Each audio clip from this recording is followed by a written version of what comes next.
Hi guys, welcome to Love and Lust audiobooks channel, updated daily with great audiobooks, so please subscribe to me if you don't want to miss it. Well, let's go to read this book. Seducing My Older Alpha Mate, Chapter 1 to 15. Chapter 1, Day in the Life. Alice's pub. Look at you, ugly bitch. Show us what you are. I sighed as I put down the bucket of dirty, greasy water, watching Olivia charging towards me. Had she not learned enough to leave me alone? How may I help you, Princess Olivia? I greeted her as politely as I could. It was a joke. She and I were both the Alpha King's daughter, yet she was a princess. But I was treated like the lowest maid. Ugly bitch, how dare you look at me? While Olivia approached, I found there was a tiny wound on her forehead. She just ended today's training, probably with the new royal teacher. She was wretched in every sense of the word. When she suffered, all hell broke loose, and there was no doubt that she definitely was looking to make me suffer too. That was how it was here. I was no one, and my life meant nothing. Bitch, didn't you hear me? Before I could respond, she slapped me hard across the face, sending me rolling down the stairs. My body felt like I had been obliterated, and every bone in my body seemed misaligned. The loud noise made everyone else in the banquet hall look over, but they were used to it. And only Olivia's suitors whistled. As the first daughter of the Alpha King, I should be taken good care of and respected by everyone in the royal palace. However, things couldn't be more opposite. I was seen as a disgrace to the royal family, all because I was born without a wolf. Therefore, even the lowest servant in the palace would torture me. Most shifters experience their first transformation when they turned 18. Unfortunately, I couldn't. As far as I knew, my mother was a human doctor who was brought to the palace by the Alpha King. If she hadn't rescued Alpha King in the forest, back then, perhaps our fates could have been changed. She was dead because of me. If I wasn't born, maybe she'd still be alive. Olivia walked down the staircase and swayed over to me. She was looking down at me with pure and unfiltered hatred. She opened her mouth to speak when a young man approached her and placed his hand on her arm. Dear, don't hurt your hand. She is just a low maid who doesn't deserve your attention. You need to deal with the wound on your head. Simon put you through a lot today, and you deserve some rest. He must have been a young alpha from one of the other packs. The new teacher's strictness has made many people feel pity toward Olivia, especially the alpha sons of other packs who only continue to fuel the fire of her ever-burning narcissism. Olivia pulled her arm away and sneered with pride, glaring down on me. As I tried to stand, she used her foot to push me back down. You've got it all wrong, Sir Elwin. She's not just a lowly servant. Let me introduce her to you. She is my dear sister, Alice. I grunted and struggled to lift myself from under her step, but Olivia simply smiled at the pain she was causing on me, with her heel pressing into my chest. Then she released her hold, causing me to gasp. But thankful this was the worst you got. She sneered before lifting the hem of her beautiful dress and stepping aside. She wasn't done. Olivia was never going to be tired of humiliating me in front of everyone, especially when there were newcomers. I heard the strangers' gasps when I finally found my footing and they saw my face. They were shocked. My sister is beautiful, isn't she? Olivia said as she grabbed my chin tightly in her hand. Yes, no, I mean, she is horrid. She's no match for you at all. How can she be your sister? That's an insult to you. The men flattered Olivia, but their eyes were on me secretly. Olivia glared at them, making some of them laugh awkwardly. My sister is a beauty, she continued. However, she is a disgrace to our royal family. Olivia jerked my jaw away like she was throwing away something dirty and made me fall back to the ground. Then she did what I feared was coming all along. I heard her announce the famous truth disdainfully. My sister Alice was born a shifter without a wolf, she said loudly, smirking as she did. The questions flooded in all at once. Why doesn't she have a wolf? Can't she shift? The guys looked at me unscrupulously as if they wanted to see through me, use me for their own sick and twisted desire. A beautiful, weak girl in a crowd was like a piece of fresh meat in a pack of hungry wolves. I don't know why my dear sister can't shift, Olivia stated, putting a little pity behind her tone. Perhaps she is hiding her wolf. Do you want to see her shift? She knew I wasn't born with a wolf, but that didn't stop her. I was merely nothing but a joke. The young alphas cheered and then walked toward us. Their footsteps shook the stairs slightly as they started to crowd around us. Why isn't she in training if she's a shifter? Is she so strong that she doesn't need training? Oh, maybe she's like Mr. Simon Hubba. Their laughter was deafening and almost toppled the roof with how loud it roared. Who knows? Olivia smiled. Mr. Simon can fight us without shifting. Maybe my sister is also gifted. I stood frozen and tried to tune out their taunts. I tried to focus on anything, knowing the rage would soon force me to shift. But it was too late. A huge pain pierced through my palm. I trembled and tried desperately to pull my hand away, but Olivia mercilessly grabbed it roughly, squeezing to cause more discomfort. Tears welled up uncontrollably in the corners of my eyes, and I struggled harder. I'm helping you shift, Alice. Shift, right now, Olivia demanded. She then pulled me close and whispered in my ear with her sweet and soft voice. Don't you want to fight back? Olivia sneered. Who do you think you are, Mr. Simon? I'm warning you, just because he can defeat us without shifting doesn't mean a lowly omega like you can do it as well. I didn't answer her. My gaze moved, and I saw the bucket I had set at the edge of the staircase starting to lose its balance from the cheers and people pressing into it. If only it would go a little bit further, maybe? Olivia, your sister can't shift. It's too hard for her. You should let her go, one of the young alphas said. Oh, Alice, do you want to leave? I can let you go if you beg me. I know you are good at begging for mercy, Olivia taunted. I knew what she wanted to see, and now it was the time. Princess Olivia, my voice was weak, broken, and barely anything but a whisper. I threw my head up, my face covered in tears, as I bit at the corners of my lips. This was her favorite look to see on my face. No matter how many times I showed such an expression, she would be fooled. What do you say? She moved closer to me unconsciously, trying to hear what I was saying. She wanted to hear me throw in the towel, eagerly waiting with bated breath for her moment to shine. Our father, the Alpha King, valued her as much as he valued me as an alpha. Her abilities were less than outstanding, especially in combat. Other than her terrible personality, it was another reason she repeatedly humiliated me to prove herself. She sneered at me. I was tired of playing this game. It was time for it to end. 3, 2, 1. I said, I whispered, take care. Aha, Olivia screamed and jumped. The bucket finally fell and splashed as it rolled down the steps, covering her entire dress in hot, scalding water. Although it didn't burn her face, the oil stains certainly made Olivia uncomfortable. It burns, she screamed. I can't feel anything. It burned. The young alphas rushed to Olivia, all trying to help her clean herself. This was my moment. I didn't waste any more time and slipped out of the banquet hall before anyone noticed me. When I stopped to check my body, I found that my hand was swollen and I also had a scrape on my back. I cursed under my breath. It was an injury, but less than what I'd experienced in the past. This kind of torture happened every day in the beginning. I was badly injured and almost died several times. But as I got older, I learned to prepare for these scenarios and protect myself as best as I can.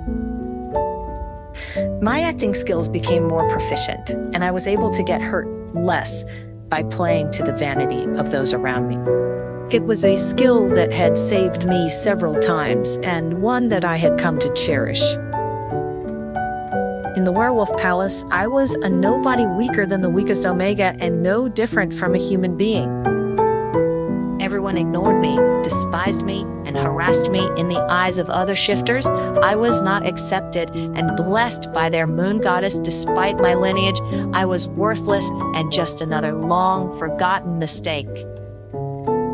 After a life of torment, I learned to not care and focus my goal on one day leaving this place in search of a new life.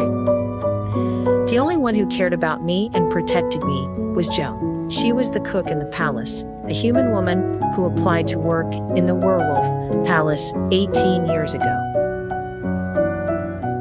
No one knew where she was from, but she had a special connection to my birth mother. When I entered the kitchen, my heart warmed at the sight of her. Dear, why did it take so long for you to get the bucket? Anything happened? Joan asked me worriedly. I hid my hand behind my back. She didn't need to see that. Nothing happened. I just fell and had to clean up the mess. It was nothing. It didn't calm her. Joan grabbed my shoulder anxiously and looked at me nervously. Are you hurt? No, the bucket is broken, but I'm okay.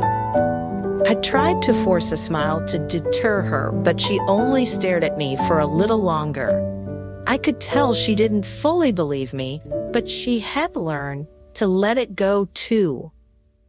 To her, I was her entire world, and to me, she was mine, which is also why I tried my best to hide my dark side from her. She was a kind human woman, and they were wolves. The last thing I wanted was for her to be caught up in my light. She sighed. Okay, if the bucket broke, I'll go buy a new one tomorrow. But yeah, you should go to bed now. There's a reason they call it beauty sleep. She turned me around and pushed me out the door. Only I had a glimpse of the mountain of dirty discs and forks in the sink. Whoever this royal teacher was, he must have been good at his job. He had attracted several young alphas to the area, ready to train and increase their abilities, and in turn caused me and Joan a whole lot more work than usual. No, it's you who should have a rest. I am young, so I can work longer, I said, shaking my head. She pulled me into a loving and tender hug, and I let my body relax into it. I felt safe, secure, and that was hard to come by here. I hugged her back and whispered, if only I were your daughter. I want to be a human. Joan, you already are Alice, and you are my daughter, whatever you are. She let go and stood back, admiring me. I can't believe how much you've grown up. You looked so small when I first saw you, she said, her eyes softening, coaxing Joan away in a coquettish way. I smiled. Now go. You've been working hard. Let me take care of this. Joan smiled and kissed my cheek goodnight. She knew better than to argue with me. When I set my mind to something, I was determined to get it. Once she retreated, I wrapped my swollen hands in a tarp. It would subside quickly, but until then, I didn't want it to get wet. I rolled up my sleeves and began to wash up, and by the time I finished, it was close to midnight. I wiped my hands on my apron to dry them, but stopped when a tingling sensation trailed up my arms from my fingertips. Oh no, not now, please, not now. I rushed to my room and slammed the door behind me, almost instantly falling onto the floor. Chapter 2, A Grave Mistake. Alice's pot. Trigger warning. This chapter contains mention of and light depiction of sexual abuse. Please read at your own discretion. Olivia knew of my inability to shift fully, but no one knew how truly excruciating it was. In great pain, my hands transformed from human to elongated wolf claws, and my teeth became sharp and pointed canine. Such horrid changes happened to me almost every night, and I hated it because it reminded me of my true nature, of who I was, not who I wanted and pretended to be. I never fully shifted, at least not fully. That could only happen if I had a sentient wolf. As such, these features only brought me pain and shame. They told me I was an alien, a monster not meant to be alive. My nails and teeth were still growing. They pierced my lips and skin, leaving bloody wounds as gray wolf hairs began to appear on my face. They burrowed out of my cheeks, making my face heated. My bones changed. They grew out of shape, making it impossible for me to lie upright in bed. I jumped out of bed in pain, and in that instant, I saw me in the mirror next to the bed. A monster with wolf hair on its face, huge wolf claws in its hands, 8 inches long, gray nails as sharp as a scimitar, and a slender waist arched painfully, as if something was about to pop out of its back. Its face was deformed by the growth of teeth. Its mouth was open in pain, and its silver eyes filled with tears. Its bare skin was covered with blood from her face and hands. It looks like an ugly, disgusting, cursed, and nightmarish monster. No, it's not me. I slapped the mirror down in horror, and it fell to the ground and shattered into thousands of pieces, each reflecting my trembling, ugly appearance. The moonlight shone in from the window and fell on the smooth and flat mirror surface, each mirror fragment shining like a unique crystal gem, like the ice castle of the Ice Queen. But their beautiful surface reflected the ugly mirror. I can't accept that. My paws trembled and crossed, and a flash of determination flashed in my eyes. I roughly broke my nails, which would hurt me more, but suppress any further deformities from showing.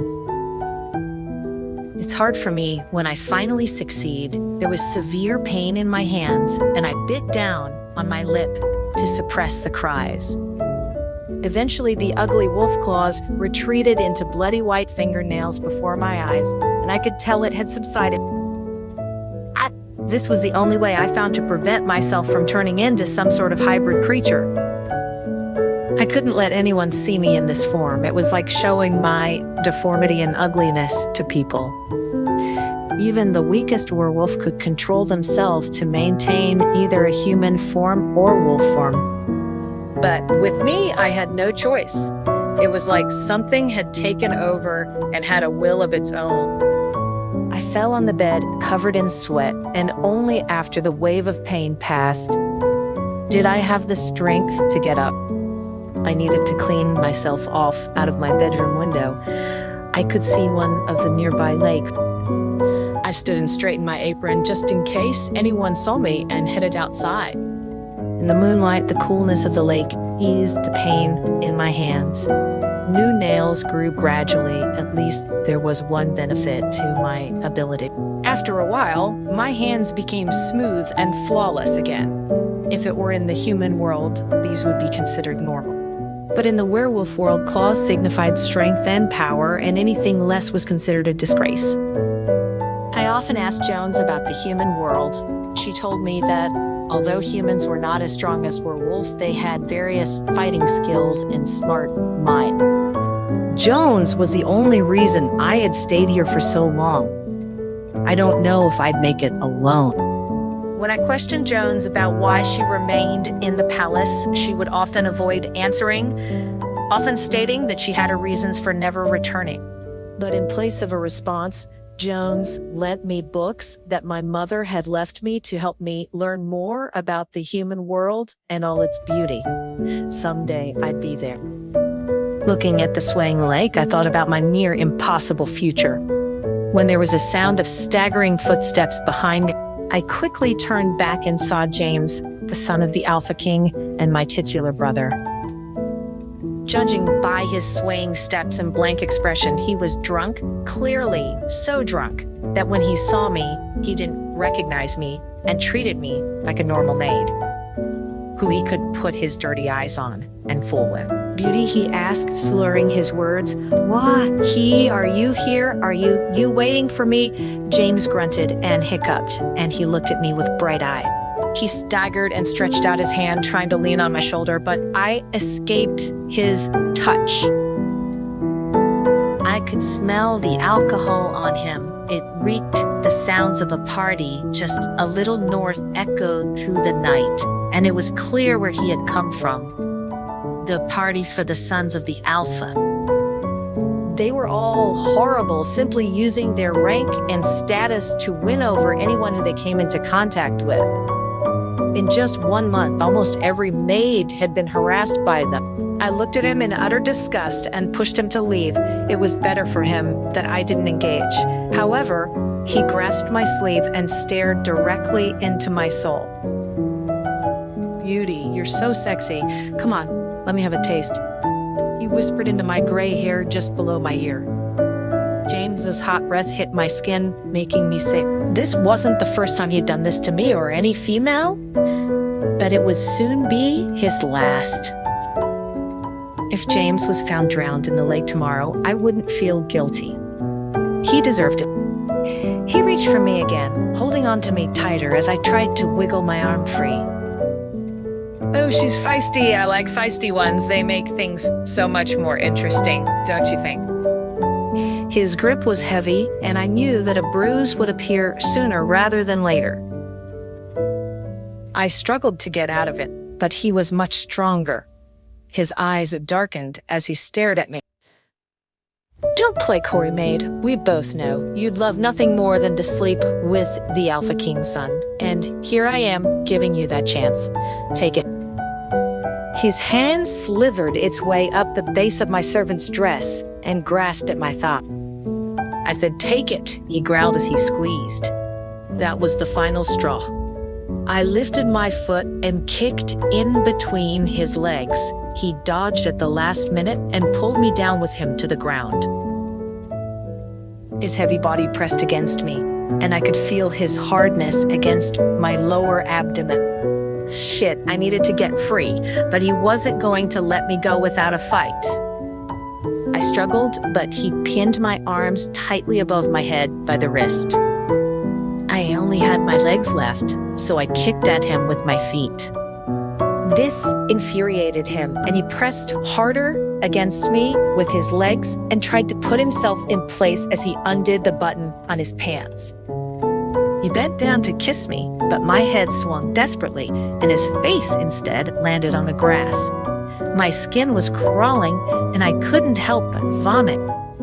"You bitch, now listen here. If you don't want to die, you must pleasure me," he threatened as he grabbed a rock beside us and held it an inch above my head. I closed my eyes, and when I opened them again, I stopped moving and softened my voice, making it shake. If I could play to his ego, maybe I could get away from this from him. I'm sorry, sir. I'm willing to please you, Mr. James, but you made me ache. You've drunk too much. Please, let me help you. At this, you lowered the rock away from me and smirked. You should be like this earlier. I know you maids like to play and have to give a lesson. Let's start with you sucking my dick. He growled as he stood up and began to shimmy out of his slack. At this moment, I was finally free. I stood up and shoved him backwards, sending him flying into the lake. The water in the lake was cold and heavy, and since James was still drunk, he had trouble accessing his ability to swim. He flopped around, trying to keep his head above water, and I'd be lying if I said I didn't enjoy it. I saw him struggling in the water and stared at him with clear hatred. "You bitch," he screamed out, gurgling at the water that started to fill his mouth as he spoke. "My father will hear about this, and you'll be fired. Do you hear me?" "Yeah, fired." "Fired?" I laughed. "Sure, if you can live long enough to go tell him. I give you, 5 minutes in that state in the water." Moonlight painted my face like an angel of mercy as I watched him stumble, trying to get out over and over again. I walked closer to the water's edge and watched karma overtake him. They weren't kidding when they said revenge was sweet. Should I help? Probably. Would I? It was still very debatable. Just then, there was a sound of steady footsteps in the nearby corridor. I listened as they got closer and closer, and the clicking against the cobblestone transferred to the swaying of grass as they approached. I turned my head and saw a tall figure walking out of the darkness. The moonlight illuminated a pair of indifferent hazel eyes, and I knew exactly who it was. Simon, the new royal teacher. Even though I had met him I heard about him from the various maids.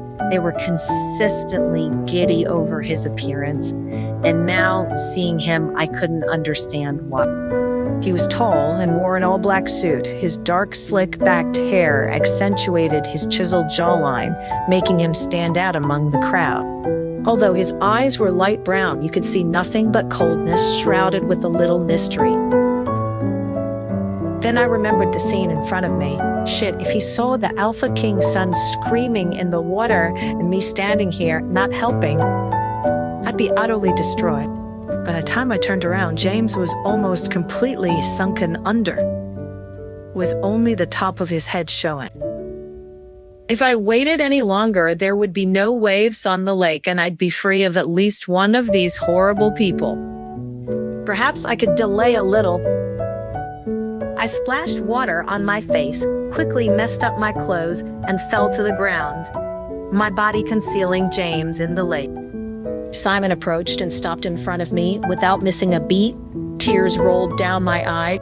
"Help me, sir," I begged him, shivering like a bullied little animal. The moonlight shone on my face, making me look even more vulnerable and enabling me to play right into his hand. Soon, just like every other pitiful male in this place, he'd be swooned by a damsel in distress, and I'd be rid of James. Finally, Simon raised an eyebrow and spoke. His voice was low and husky. "And how exactly do you want me to help you?" There was a tinge of flirtation in his voice. Bingo, little by little, his shadow enveloped me, and his scent clung to me, reeking of sweat and natural pheromones. I could even feel his burning gaze dancing over my bare skin. Men were really all the same. I opened my mouth to reply when I was met with his stone-like eyes inches from my face. Chapter 3, Dangerous Game. Alice's paw. His light brown eyes shone in the moonlight like a pair of crystal, clear amber stones. They were clean and beautiful, but there was no desire inside. Tears purled in my eyes, but I forgot how to react. I forgot everything I had taught myself over the years on how to defend myself from people like James, like Olivia. He was dangerously close and somehow was leaning closer. Why wasn't I stopping him? I could feel his hot breath spread over my ears and neck, creating tiny sparks in my body. I shivered. "Little girl, you are playing a dangerous game," he whispered in my ear. His warm lips almost touched my ears as the heat of his breath surrounded me. I should have felt threatened, but I was too stunned at what he said. Dangerous game. The next moment, before I could react, his hand grasped my wrist, and he pushed me to the side. My knee scratched against some stones on the ground, and I was entirely covered in dirt and fallen leaves. "Well, fuck," I muttered to myself while also letting out a small string of curse words. Then I remembered James. He was going to find him, and I was going to be the one at fault. I jumped quickly to my feet. The lake was stirred, and I heard the sound of something being lifted to the surface. I quickly turned around, only to find James was saved by Simon. Simon's straight suit was instantly soaked from diving into the lake, and it clung tightly to his body, showing his tall and slender figure even more as he carried James out of the water bridal style. On the other hand, James was out cold. Simon threw him on the ground and began to perform CPR. Eventually, James's body twitched and he sat up, spitting out enough water to enable him to breathe. Great. As usual, luck is never on my side. My gaze slowly fell on Simon's face. I couldn't imagine the consequences if Simon spoke out against me. Even if James didn't remember it was me, my life was at stake, no matter how vile and downright useless. James he was still the Alpha King's son, and I was a no one. I didn't know what to do. Should I try to fool Simon again? No, he wasn't. Like the several other guys lurking around here whose eyes were glued to me, like I was their property, their birthright. So should I run? Impossible. I couldn't possibly run past a powerful alpha next to the Alpha King.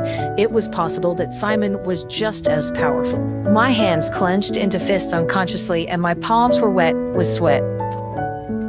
I didn't know what I could do in the face of absolute power. All my usual tactics were worthless. But I didn't want to die. I hadn't had the chance to leave the palace yet to see the human world. And if I died, who would care for Joan? I stood there immobile as the cold wind blew through my body, making me shiver. But I didn't move my gaze. Simon's attention was still on James. I didn't know what he was going to do with me. I couldn't let my guard down. My brain was racing to find a solution, but my eyes were only looking at Simon. His eyes were so beautiful, like the amber stone necklace that Joan gave me last year. But the necklace was snatched by Olivia, and although I later left Olivia covered in rashes for more than a month, the necklace was never recovered. When Olivia got a better one, she threw mine into the swamp, never to be seen again. Goddess, I hated her. I hated them all. Then my mind registered what was happening in front of me. Simon picked James up and left without even speaking to or looking at me. Wait, I anxiously blurted out to tempt Simon from leaving. My clothes were scratched and my hair was messy with fallen leaves. I had wounds on my knees and my face had undried tears compared to a holy and beautiful angel.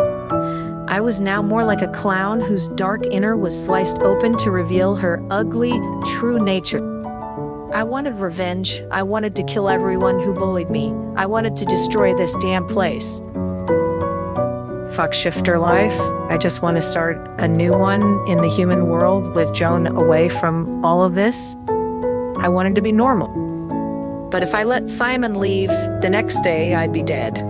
There was no questions about it. I couldn't let that happen. I stopped him as if completely unaware of this man's danger and power. I was so small in front of him that I could feel his indifferent eyes falling on me as if he saw through everything about me. Why did you save him? I asked Simon angrily. To protect myself, I often swallowed my anger, playing the role of a kind and honest girl that everyone could bully. But deep down, I was much more than that. I was cunning and deceitful when I needed to be. And the people here were none the wiser. Only now there was a person who had found my true face and turned a blind eye to it. I couldn't deny that. It intrigued me, but it also infuriated me. Why was James born alpha and enjoying everything? He didn't even care for the job and treated everyone like shit unless they served him a purpose.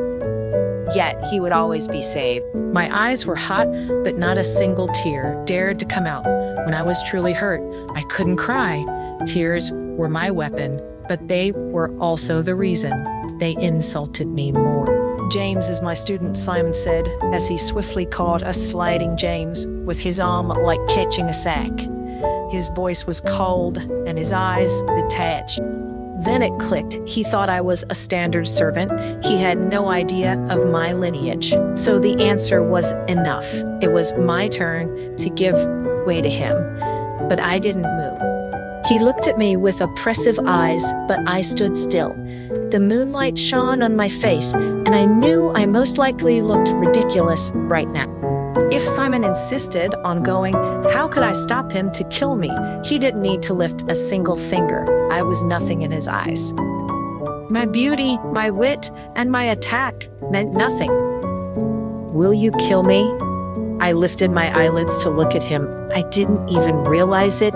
My voice was shaking. You are playing a dangerous game. However, it's nothing to do with me, he stated. So it was true. He saved James only because he was his student. It was said that Alpha King invited him to train his children and the other sons of various alphas because he was good at fighting, especially against abnormal rogues, who were usually 2 or 3 times the size of a normal shifter. Each abnormal rogue was said to have the power of an alpha. However, each one of them was mad. None were sentient, and they would fight until their death. No one knew where they came from, but they were the biggest threat to the shifter world. I always hated my shifter side. It reminded me too much of how broken I really was, how useless. I even couldn't protect myself. How did I plan on protecting Joan, too? Why couldn't I have a teacher as powerful as Simon? If I could be stronger, it would be easy for me to leave this place and never look back. Then I had an idea. I can be your student too, I proclaimed. I'm also a daughter of the Alpha King. I would grasp any and every chance to leave the palace, no matter what I needed to do or say. James spat and groaned, and Simon made a disgusted face, holding him away from him. You are too weak, he noted simply. My face contorted. Excuse me, the girl who continuously fended for herself, who taught herself how to survive, was too weak. I couldn't believe what I just heard. What did you say? I asked just to make sure I heard him right. Simon seemed to be losing patience. He tossed James down on the ground despite his cries of pain and walked towards me. His light brown eyes shone like freshly boiled syrup as he approached me, but I couldn't look at them for a long time. Instead of making me feel warm and sweet, they made me feel dangerous and cold. My jaw tightened. I don't care who you are, he said, low and firm, but I won't accept a student who is as weak as you. It is a waste of time. I'm not interested in what's going on between you and James. So would you please step aside so I can take him inside? A chill ran down my spine. He walked back to James, picked him back up, and pushed past me mercilessly. The tingling pain in my knee made me lose my balance slightly, and I wobbled before getting myself straight. The wind from the lake blew my hair down my face, and a strand stuck to my mouth, the bitterness of the lakeside soil and leaf juice soaking it entirely. I clenched my teeth and my hands. How dare he? My anger was building and made me hurl insults in the direction of his departure. Weak. Yeah, I screamed after him, I will be strong one day, and when I am, you'll regret ever saying that to me. But before I could even finish my last sentence, he was gone, and there was nothing left except me and the sounds of nature at night. Chapter 4, Who Are You? Alice's Pavley. The next day, I walked down the hallway leading to the kitchen. Along the way, I heard all the palace maids talking about James falling into the water the night before, their voices low, but still nowhere near a whisper. Do you hear, Prince James fell into the lake in the garden last night and was saved by the royal teacher, Mr. Simon. It's the most exciting news of the morning. One of the maids squealed. Another chimed in. No way. I wonder who did it. Pushed Prince James in to say. Hush, a third voice demanded. Don't speak too loud. Prince James is still a prince despite his awful attitude. We should be careful of what we say. Yeah, absolutely. The first stated, I'm happy he was saved, but I just want to know who did such an amazing thing. Is it some girl abandoned by him? I bet it was Reuven. It's a mystery, the third woman answered. I guess we'll never know. Even he doesn't know who did it. Says he has no memory whatsoever. But then why was Mr. Simon there? That's not something we should be asking about. The second stated the Alpha King asked us to entertain him with the highest courtesy. Don't you remember that? Of course I remember, said the first, but I think Mr. Simon is even more strict than the Alpha King. I can't imagine he would save Prince James if he saw something that he shouldn't have. Here, you mean Mr. Simon should let Prince James die? No, I don't say that, the first exclaimed. I served Mr. Simon when he just came here. I admit that he is handsome and elegant and no one can deny his charms, but I didn't dare to look him in the eye.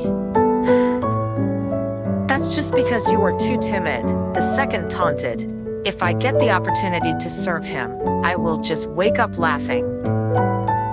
Finally, the women left, and I was left standing in shock. Simon said nothing about why Jill fell into the water. The news should make me elated, but for some reason I was pissed. He kept his word. He really had no interest in me, perhaps.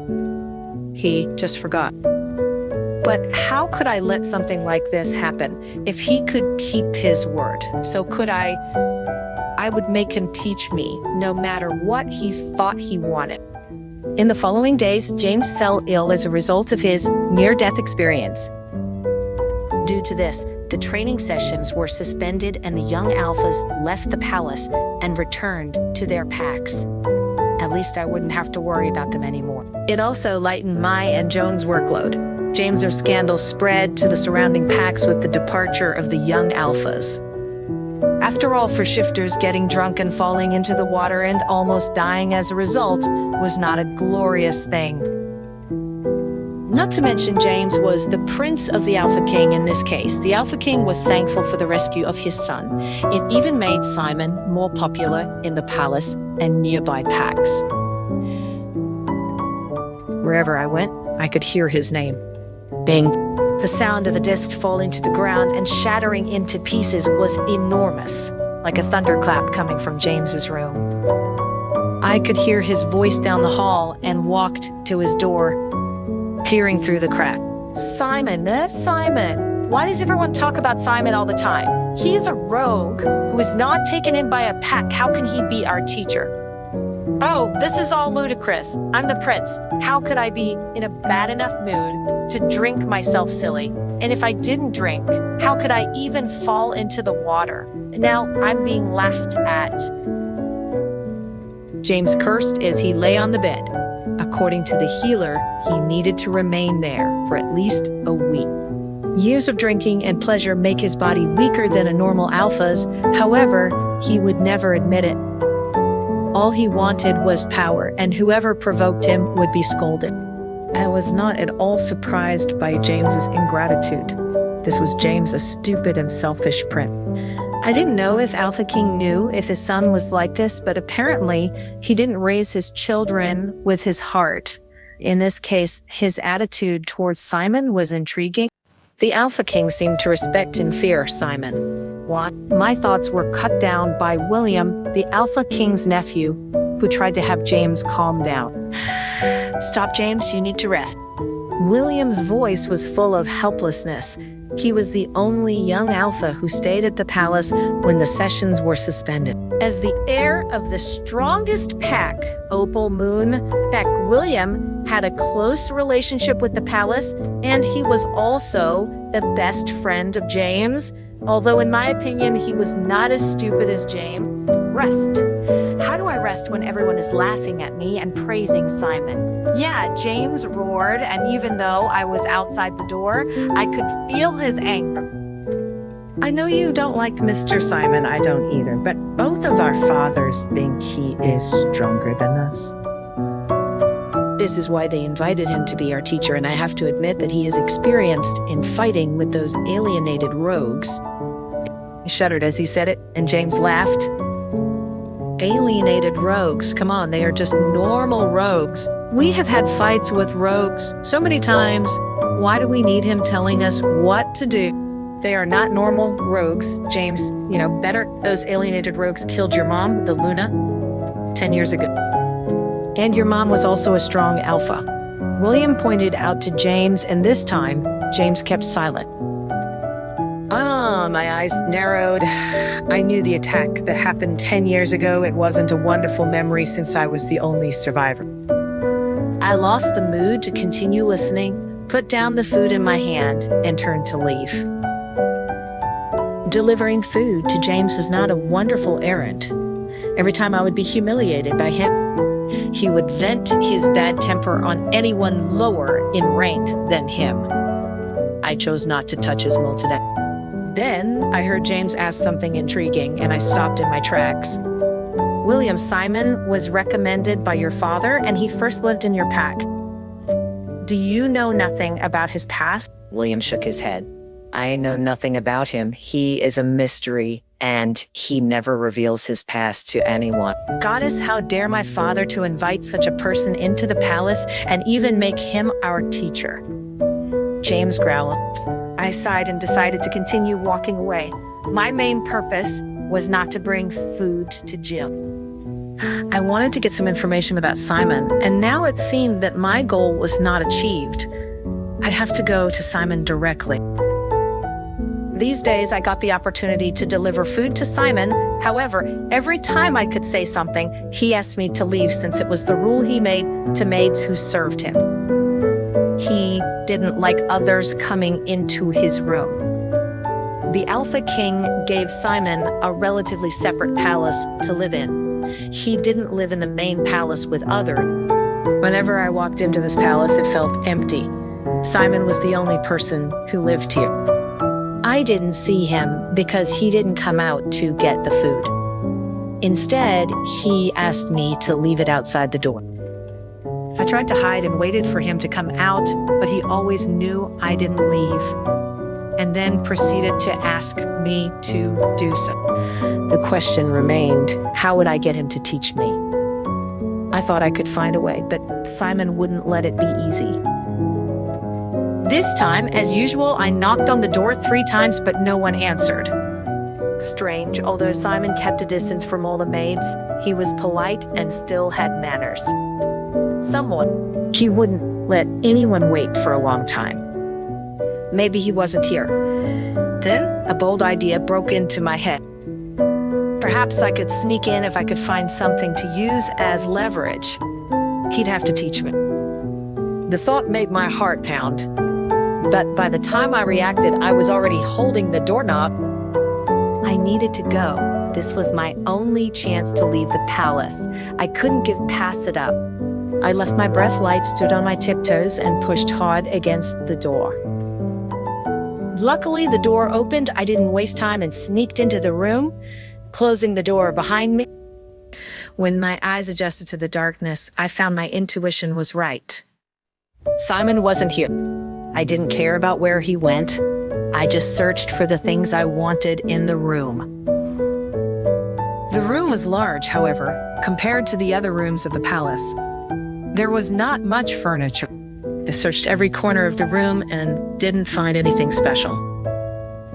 But how was it possible? Why couldn't I find any private information about Simon in the place he lived? It was like he had appeared out of thin air. William's words rang in my ears. I know nothing about him. He is a mystery, and he never reveals his past to anyone. At first, I thought William was exaggerating, but now I knew it was true. Simon seemed to erase his presence in everyone. No one knew where he came from, his joys and anger, or his purpose. Was it possible that there was a person in the world who was lonelier than me? The thought struck me at this moment. My eyes fell on the desk. It had a drawer which was dragged out halfway. It seemed that Simon left the room in a hurry and the drawer was not pushed back. I walked toward the desk and pulled out the drawer completely. Inside was a wallet. Without a second thought, I opened it and a photo of a beautiful woman appeared. She looked young. She had long blonde hair and a gentle smile. Her blue eyes were like calm lake water, and her gentle gaze was peaceful. She sat on the bench with her back to the sun, her eyes looking at the camera as if shining. She had an undeniable beauty, although this beauty was not a shock. It was impressive. In a way, she made me feel a little familiar, even though I had never seen her before. It seemed that this was a grassy field in front of the pack house, and she was looking at the people who came out with her eyes full of tender love. I took out the photo from the wallet to see if there's any mark on the back. At the same time, a large pile of banknotes fell out of the wallet. Shit. I bent down to collect them from the floor. When I picked up one of them, I found it didn't belong to any kind of bank I knew. A dazzling light leaked through the gap in the curtain and landed on the front of the banked note. I read the words carefully, $50, the United States of America. As far as I knew, the United States was on the other side of the sea, but that's too far. An idea burst into my head at lightning speed. I looked at the photo and the banknote, and the smile formed. Simon's handle. I found it. I breathed a sigh of relief and stood up. Suddenly, A huge force lifted me, and I was pressed against the wall behind me. The hand holding my neck was so strong that I almost thought my neck bone was going to break. Simon's face came into view. He was furious. His light brown eyes looked like a fire burning, and the green tendons at the corners of his forehead throbbed. His handsome face was a little hideous, but it revealed a hint of wild beauty. I had just caught a glimpse of his face when my vision began to blur. His cold words broke into my ears like a warning of death. Who allowed you to touch my thing? The pressure on my throat was increasing and my sight was diminishing. Was this it? Was I dying? Chapter 5, training begin. Alice's pub, everything was going black. I grabbed at Simon's hand, which was still wrapped tightly around my thin neck in a final attempt to save myself. Maybe I shouldn't stop him. Then that familiar sharp pain shot through my hands, and I felt the wolf claws emerge. Simon's head released, and I gasped. Air flooded my lungs, easing my lightheadedness. My vision started to come back as well, and I blinked as I saw Simon's hand covered in blood. My claws had sliced into him. Simon stood there, staring at his hand in shock. In disgust, I started the repeated process of grabbing the claws and painfully ripping them out. The pain was almost a comfort at this point, a punishment for having this nasty wolf blood taint my body. Just as before, my hands slowly returned to normal. They turned back into fingers. Little by little, they slowly healed, but the blood still covered my hands while my breathing started to get back under control. Simon still stood there watching me carefully the entire time. I wondered what he was thinking as I watched his eyes stare at me in new consideration. The wild fire that had been in them mere minutes ago was slowly ebbing. My mutation was not something I was proud of, and therefore not many people knew of it. Now, this man of unknown origins knew my secret, but I knew his too. You come from another continent, I said, trying to break the silence, but Simon must have had the same idea. What do you, he asked at the same time? We both stared at each other, debating who should talk. I started to think, how could I work this out to my advantage and get him to finally agree to teach me? I will tell the Alpha King that you are from the United States, I said quickly before he could ask any more questions about me. I will tell everyone. At the mention of me touching his things, his eyes darkened again, and I watched as he clenched his fist. Although his hand was healed, he still stood a couple of feet away from me. He took one step closer, and I naturally took one away. Unless you agree to teach me, I continued, causing him to pause. I watched as he stood there and had an internal battle with himself. On one hand, he was livid at the idea that I had found out his secret and that I had touched his stuff. But on the other hand, I watched as he continued to look down at my body. For probably the first time in my life, I noticed that it wasn't in lust, but it was in curiosity. He was obviously still wondering what my mutation meant. I could use that to my advantage as well. I can tell you about me if you teach me also, I told him. He raised an eyebrow at me, and I knew that I had piqued his interest. I might not be able to use my acting ways to get away with stuff around him, but at least I could still read his expression. Well, some of them. He looked me up and down once more.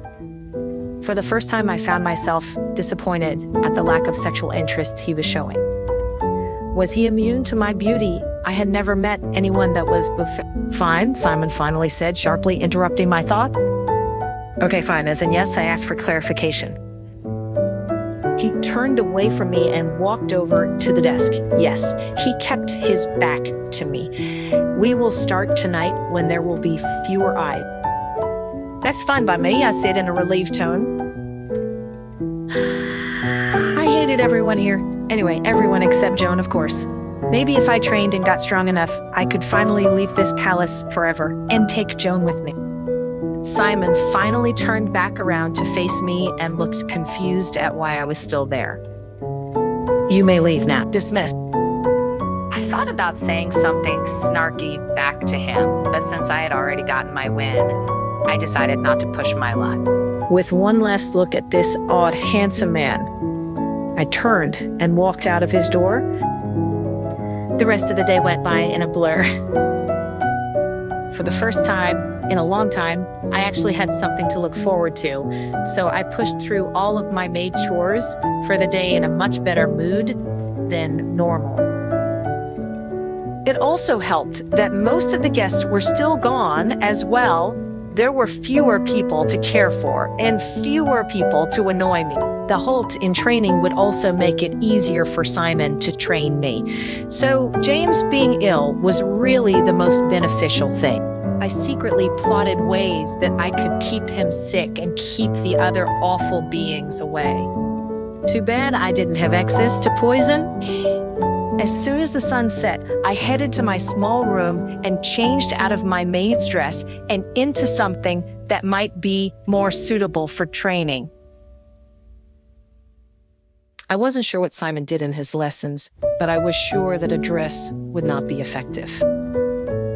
Feeling restless, I hurried back over to Simon's separate living area, making sure to duck behind a wall or hide when I saw anybody else around. After years of taking their abuse, I had become pretty efficient at evading them. However, the great thing about where Simon was staying was that we would have no interruptions.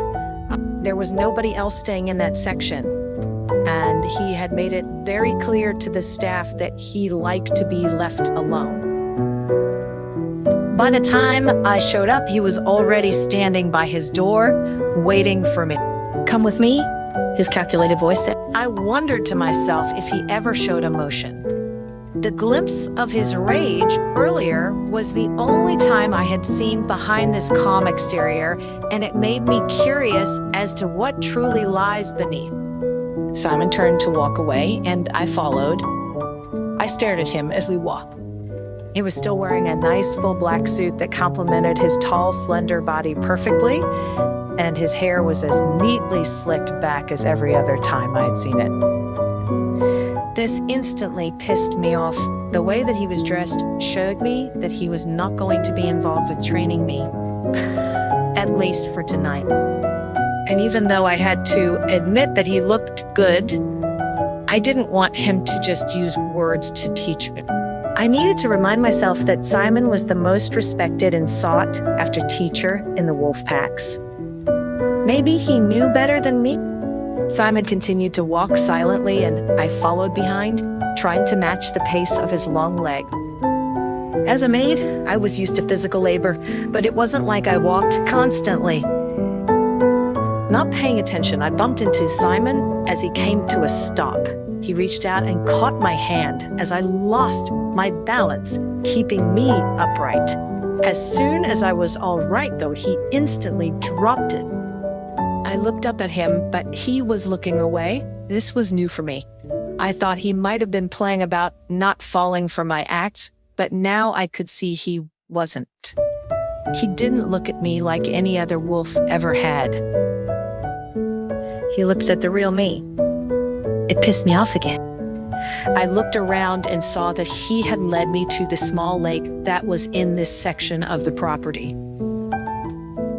It wasn't as large as the other lake, but it was still a fairly good size and deep. For a moment, I wondered if he planned to do to me what I had done to James.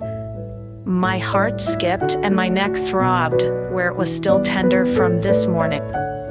However, Simon looked down at me, and I didn't see any emotion in his calm, soothing eyes. I stared back into them, watching as the moonlight bounced off of the lake and reflected in his eyes.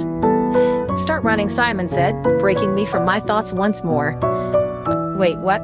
I asked as I looked around. Simon sighed, seemingly annoyed with having to explain himself. I felt my anger spark again. It was one thing to know that he thought I was weak.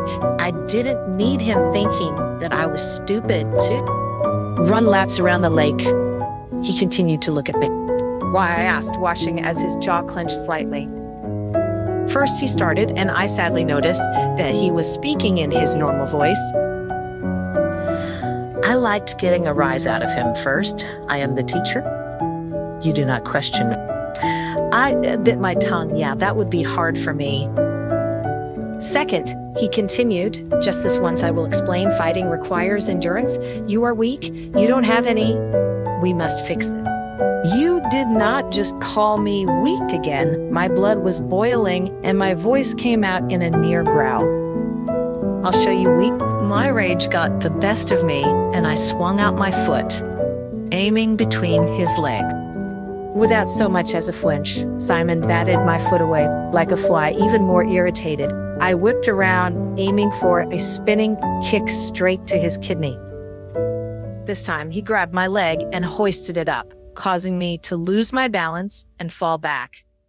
He took advantage of my imbalance to quickly pin me to the ground. His body pressed against mine and his face was mere inches away. I could feel his breath wash over me as his eyes stayed indifferent. You aren't ready for this, he said in a low, husky voice. Maybe I am, I thought as his muscles pressed me even harder into the earth. With a quick mental slap, I shook my head. What on earth was with me today? I never had this sort of reaction with any man in my entire life. They usually wanted me. I usually didn't want them. Simon seemed to think that I had understood his point because he stood up off of me and gave me space to get myself up. Run, he repeated and turned his back to walk away. Deciding I should blow off some steam anyway, I began to jog around the lake. As I ran, I watched as Simon walked over to a nearby tree, bent down for a few minutes, and then proceeded to climb up it and sit on the lower branch. The fact that he had just managed to climb up a tree with a full suit on had me impressed. That feeling didn't last long, though, as something hard ricketed off of my right shoulder. Oh, I couldn't help but react. What was that? I'm testing your reflexes. I heard Simon's voice drift down from the tree as I passed it. Another small pebble came flying through the air, and I tried and failed to avoid it. It bounced squarely off my thigh. I only winced this time. The pain was nothing compared to what I usually felt, but I also just didn't want to show Simon any other things that he might deem as weak. So I continued to run and held back the cries each time a pebble struck me. I didn't escape a single one. I couldn't tell if my reflexes were really that awful or if Simon just had extremely good aim. I would have to have him teach me that next. The rest of the week followed the same training style, though. I would meet Simon every night after dark. We would go to the lake. I would run. He would hit me with rocks, and I wouldn't say a word. On the third night, however, when we were reaching quitting time, I watched as Simon wound up his hand more than normal. He was throwing this one harder than any before, I could already tell. I continued to run, watching his movements closely. Just as he released, I jumped up, determined to evade at least one rock he threw. I felt confident. The rock smashed into my raised leg right on the ankle bone, and I heard a crack of bone, sending me flying to the ground. I tried to stand back up, but my ankle gave way beneath me. I panted in pain, still set on not showing any weakness. Simon walked up, unconcerned, and examined my ankle. It's broken, he stated the obvious. I just nodded, worried that I would give away the pain I was in if I opened my mouth. As long as I didn't stand on it, then I was fine. But how was I supposed to get back to my room? Suddenly, without forewarning, Simon slid his hands around my back and under my legs and picked me up bridal style.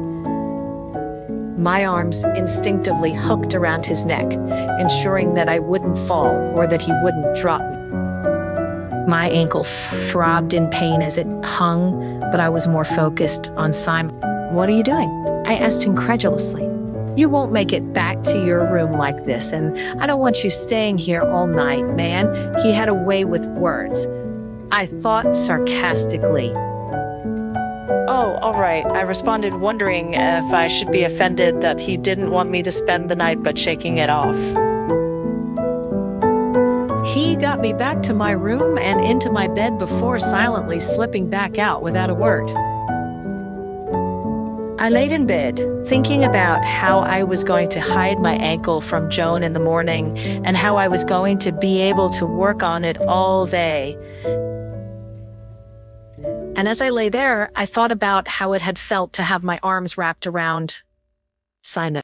No, I wouldn't even dare to go there. I was not some maiden. I was a survivor, and he was just another device to help me get free. Suddenly, I heard a knock on my door, jolting me from my thoughts. Before I could answer, Simon's voice rang out. Can I come in? His voice was deep and clear. I blinked, remembering what I was thinking about mere minutes before, and a wave of heat rushed up to my cheek. I'm asleep, I replied in a panic, and I immediately regretted it. How could I reply to him when I'm asleep? Without waiting for me to say more, he opened the door and walked in. Great, it was still unlocked. The first training session was so exhausting that I let my guard down and not only let Simon into my room, but also almost fell asleep without checking the door. What you doing back here? I asked, sounding somewhat accusatory. He ignored my question. How do you feel?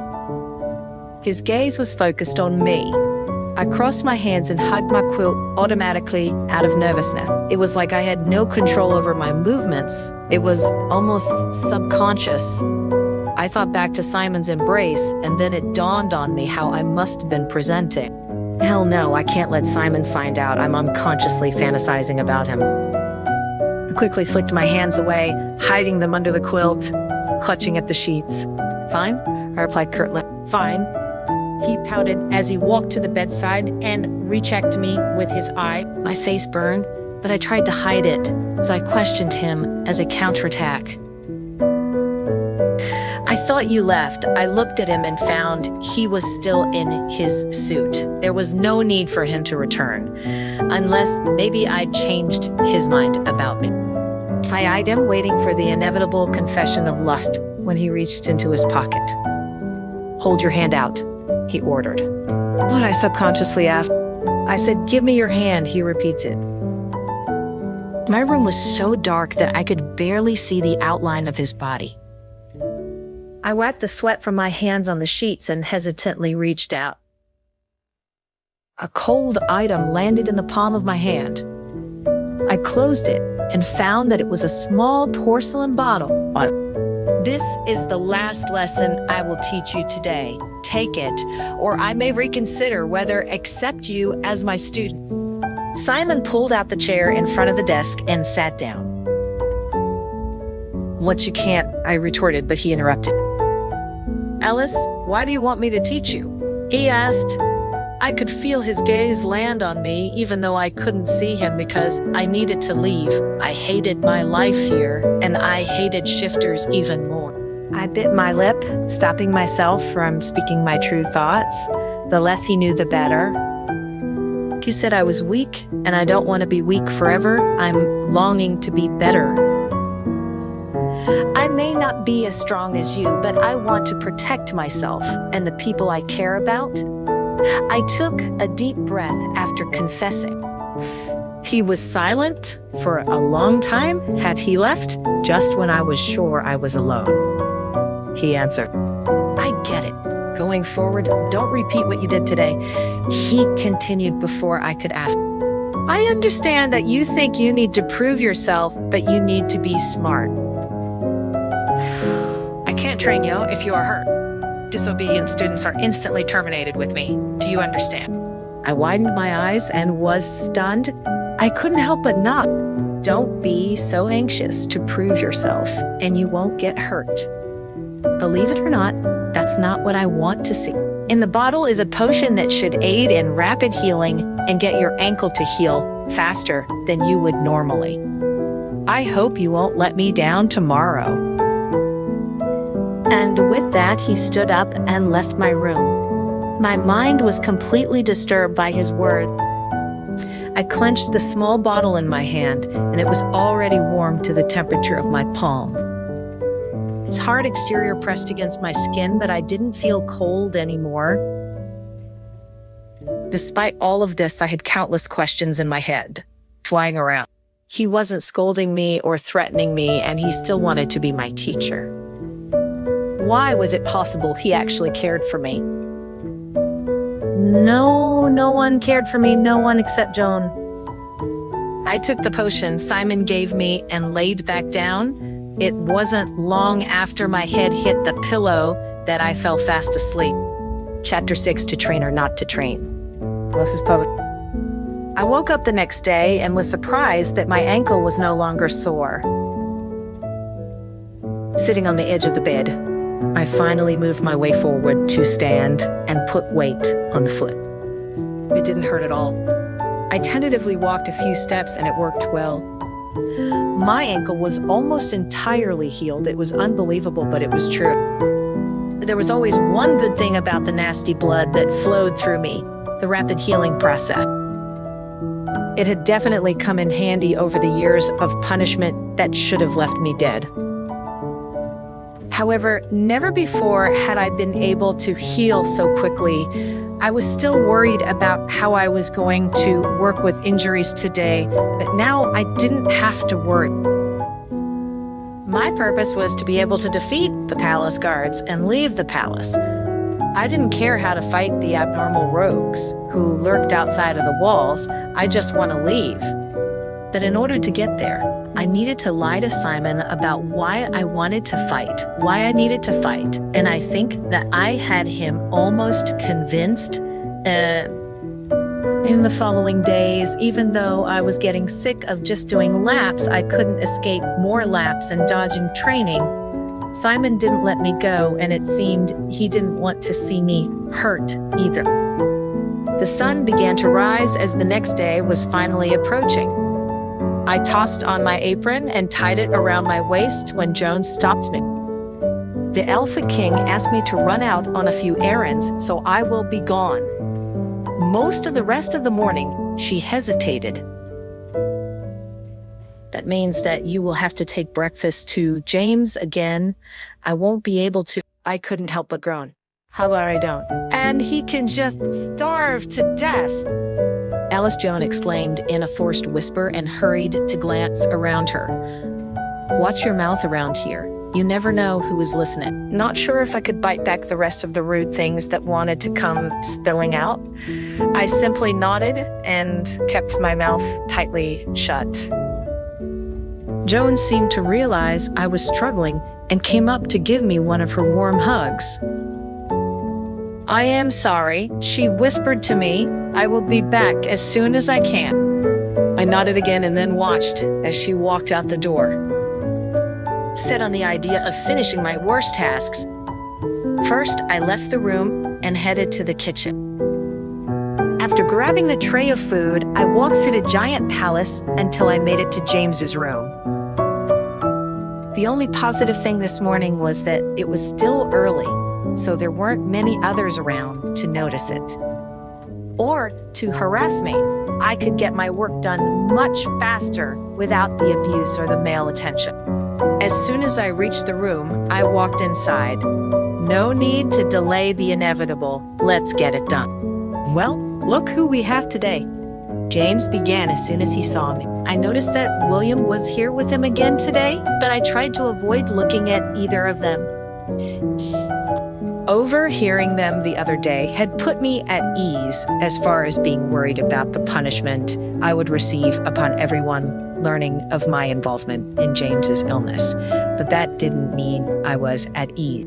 James stood up out of his bed and strode over to me. Even though I wasn't looking at him, I had gotten very good at observing through my peripheral vision. Call it a maid perk. He was dressed lazily in a pair of sweats and a sweaty shirt that looked like he had been wearing it for days. I I suddenly found myself admiring Simon for his style and his fresh, clean suits. James grabbed my attention, though, by grabbing my wrist. "Talk to me when I am talking to you," he said clearly. Like Olivia, he always had a stronger sense of confidence when he was surrounded by people watching him. I looked up at him finally to see his eyes full of humor as he stared at me. His eyes were also slightly glossy, and I could smell him as he got closer. Somebody was back to their old drinking ways. "Were you talking to me?" I asked in my fakely sweet voice. He stepped closer, and I naturally tried to move away, but his grip on my wrist was firm. I lost my balance for a moment, which James seemed to think was funny. Oh no, my weak, pathetic excuse for a sister must not feel well today. He faked concern in his voice. "Better be careful. Don't want to drop it." And with the final word, he tugged down hard on the wrist he was grabbing, and the tray flew out of my hands. I heard the sounds of shattering dishes and James's laughter. My first emotion was rage, just as it always was when I was being abused. But I quickly covered it up by dropping to my knee. I worked up my fake tears impressively fast and was sobbing as I picked up the pieces of the broken dishes among the spilled food and put them in my hand. I squeezed at one point, letting the pain control me and prevent a shift. I noticed William still sitting in the chair by the bed, looking at me with pity. I was putting on my best act yet, which was definitely working, especially on William. "What is wrong with you, man?" William asked James loudly. "Look what you've done."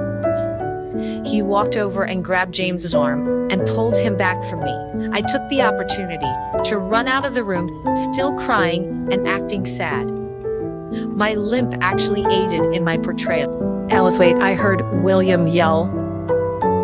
Then I heard the two boys following behind me and slowly let a few pieces of porcelain fall to the ground. As I backed up, William came into view first. "Please don't go, you're my mate," he said as he appeared. I actually stopped walking. Well, that was new. "She's your what?" James yelled as he came into view. "No way, dude, she's not even a wolf. Wow, not a real one." Anyway, I watched as James stepped on one of the pieces of broken porcelain, causing a small amount of blood to spurt. But he did not react. Either he was too drunk or too shocked at the idea of his friend announcing that I was his mate, which I had to admit was a little preposterous. I stared at him like I actually looked at him and felt nothing. "She's the daughter of the Alpha King. I would be proud to accept her as my mate," William continued. "I don't feel anything, though," I admitted, annoyed at the fact that they were still talking about me instead of at me, as if this had nothing to do with me. "See, her wolf is so flawed. She can't even tell if she has a mate or not," James said, turning to William. "And my father has never acknowledged her as his because of how weak she is. If that was the reason he hadn't acknowledged me, then there was no reason James or Olivia should get recognition. Worthless, disgusting wolves. Even with the full strength of the wolf blood, they were weak. Maybe she is a late bloomer." William tried to defend me. What if she could get stronger? I could make her stronger. They continued to quarrel with each other and didn't even glance at me. More and more people were attracted to them and looked at me with unbelievable expression. Yeah, quite unbelievable. How could an alpha like William sense that I was his mate? I didn't even have a wolf. It had to be a trick to try to get with me. It had to be I would never be able to experience the bond. I felt several malicious glances from the crowd fall on me, and they were from those mated male shifters, compared to the younger male shifters who filled the palace halls. Only days ago, their gaze was more obscure. They didn't want their mates to find out they were looking at me. James and William quarreled loudly, and more people began to crowd around. I didn't want to be in the spotlight, so I took it as my chance to slip away. As soon as I rounded the hallway, I found Simon standing there, staring at the scene that had unfolded. The tears leaking from my eyes stopped. I paused for a moment, but then continued in an attempt to walk past him. Our training sessions were still a secret, so nobody should know that we had any sort of relationship. I was just beside Simon when he reached out and grabbed my hand. He opened my fist to reveal the bloodied, broken pieces of porcelain that were cutting into my hand, and then looked behind me at the trail of them. The pieces just sat there, waiting for someone to make the mistake of stepping on them. Simon shook his head. What is the point of that, Shifter? Skin is too thick to be seriously affected by this. And, it will heal almost immediately. That is simply for petty revenge, and I will not stand for it. Simon's voice was serious. As always, when he discussed training, none of my students will conduct themselves in this manner. Understood. My means are more than that, I retorted. I don't believe it. He raised an eyebrow at me. His brown eyes looked deep in the dim light of the corridor. He seemed to be angry and mocking me. So how else do you think I should conduct myself? Yeah, I should beg them for mercy, satisfy their desires, fight with them. All of those methods I have tried. They don't work for you, powerful shifters. Bullying the weak doesn't need a reason. I couldn't help yielding to him. I thought I wouldn't say them to anyone, but they poured out of my chest uncontrollably with anger. I couldn't stop, and I didn't want to. Where were you when I was being bullied, huh? Yeah, I continued. How do you think I should protect myself? If I'm not ruthless, I can't survive. Especially in a place where everyone is stronger than me. You are a powerful shifter, and you never have to humiliate yourself for survival. But I have to pretend to cry, pretend to laugh, and even hurt myself, just so that I can survive. I wasn't quitting, it just poured out of me, all the anger, bitterness, rage. It was spilling out, and I wasn't stopping it. You say I'm your student, I shouldn't conduct myself in this way. So what did you teach me? You just keep me running laps next time. Will I run faster to escape the bullying? The roof of the hallway obscured the upper half of his face. I saw his beautiful lips move as if he wanted to say something, but he said nothing. After I took a breath, I realized what I had done, what I had said. I needed to really learn how to bite my tongue. What if he gets angry? What if he doesn't want to teach me anymore? The wind blowing into the hallway calmed me down. My mind was buzzing, and I clenched my fists nervously. Simon paused for a moment, but then brushed off my hands, freeing the remaining pieces of dishes. Can't you feel the pain? He asked as he worked. I forget I said, which technically wasn't a lie. When I'm emotionally stressed, I really can't take care of the physical pain, especially with Simon. I seem to be surprisingly unable to control myself. I couldn't let this happen again. It's dangerous to me. He bent down to examine my hand to see if he got it all. His warm breath swept over my hand, tickling my palm. My eyelashes fluttered like a frightened butterfly. I didn't dare to look at him. Alice, remember what I said on the first night? He asked. He finally let go of my hand and stood. My palms were wet, and the temperature of his breath remained. I take teaching seriously, he stated. Simply, I am the teacher. You should trust me. And he pouted and continued. If you can't, we can stop training tonight. He paused for a long time before uttering the last word. But when he spoke the last word to me, it sounded entirely muddled. My mind was focused entirely on what he had said before. We can stop training, Kurt. He was giving up on me. My body froze and my ears buzzed. He was just like everyone else. So don't be so rash and think of your decisions or the consequences that are a direct result, he continued. I wanted to scream, to yell, but I simply nodded. This was it. Our training was over. Maybe he was already disappointed in me. Truthfully, I was a little disappointed in myself too. My only ticket out of here was gone. Deeper despair crept into my heart. I bit my lip, trying to say something to keep him there longer. Apologize, anything. But I opened my mouth, and nothing came out. The outburst just now used all my strength. And I didn't know what to say to make him change his mind. He's not someone I could mess with, especially after he had seen my true self so many times. I didn't move, and his voice made its way to my ears as he spoke. Okay, then I must leave. I have other things to attend to. I looked up to see that Simon was already gone and wondered where he had gone. James and William's voices still echoed through the halls, but I couldn't tell what they were saying. If it was still about me, then I wish that they would go back into James' room or somewhere a little more secluded. But if there was anything I had learned in my life, it was that none of my wishes come true. Chapter 7, Simon's Poppy Store. I walked around the corner of the hall away from Alice and toward the two boys that were arguing, and that's what they were, boys. James and William stood relatively close to each other, but I wasn't worried about it turning into a physical fight as of yet. William was more soft-hearted and didn't turn to violence at every opportunity, and James was just simply drunk. I could already tell. You are crazy. How can Alice be your mate? James was practically yelling at William. I could hear the echo of his voice reverberating off the walls. Does your wolf really sense that Alice is your mate? William now stood in silence. She's seducing you. James continued to yell. Trust me, dude, I get it. She is a gorgeous girl.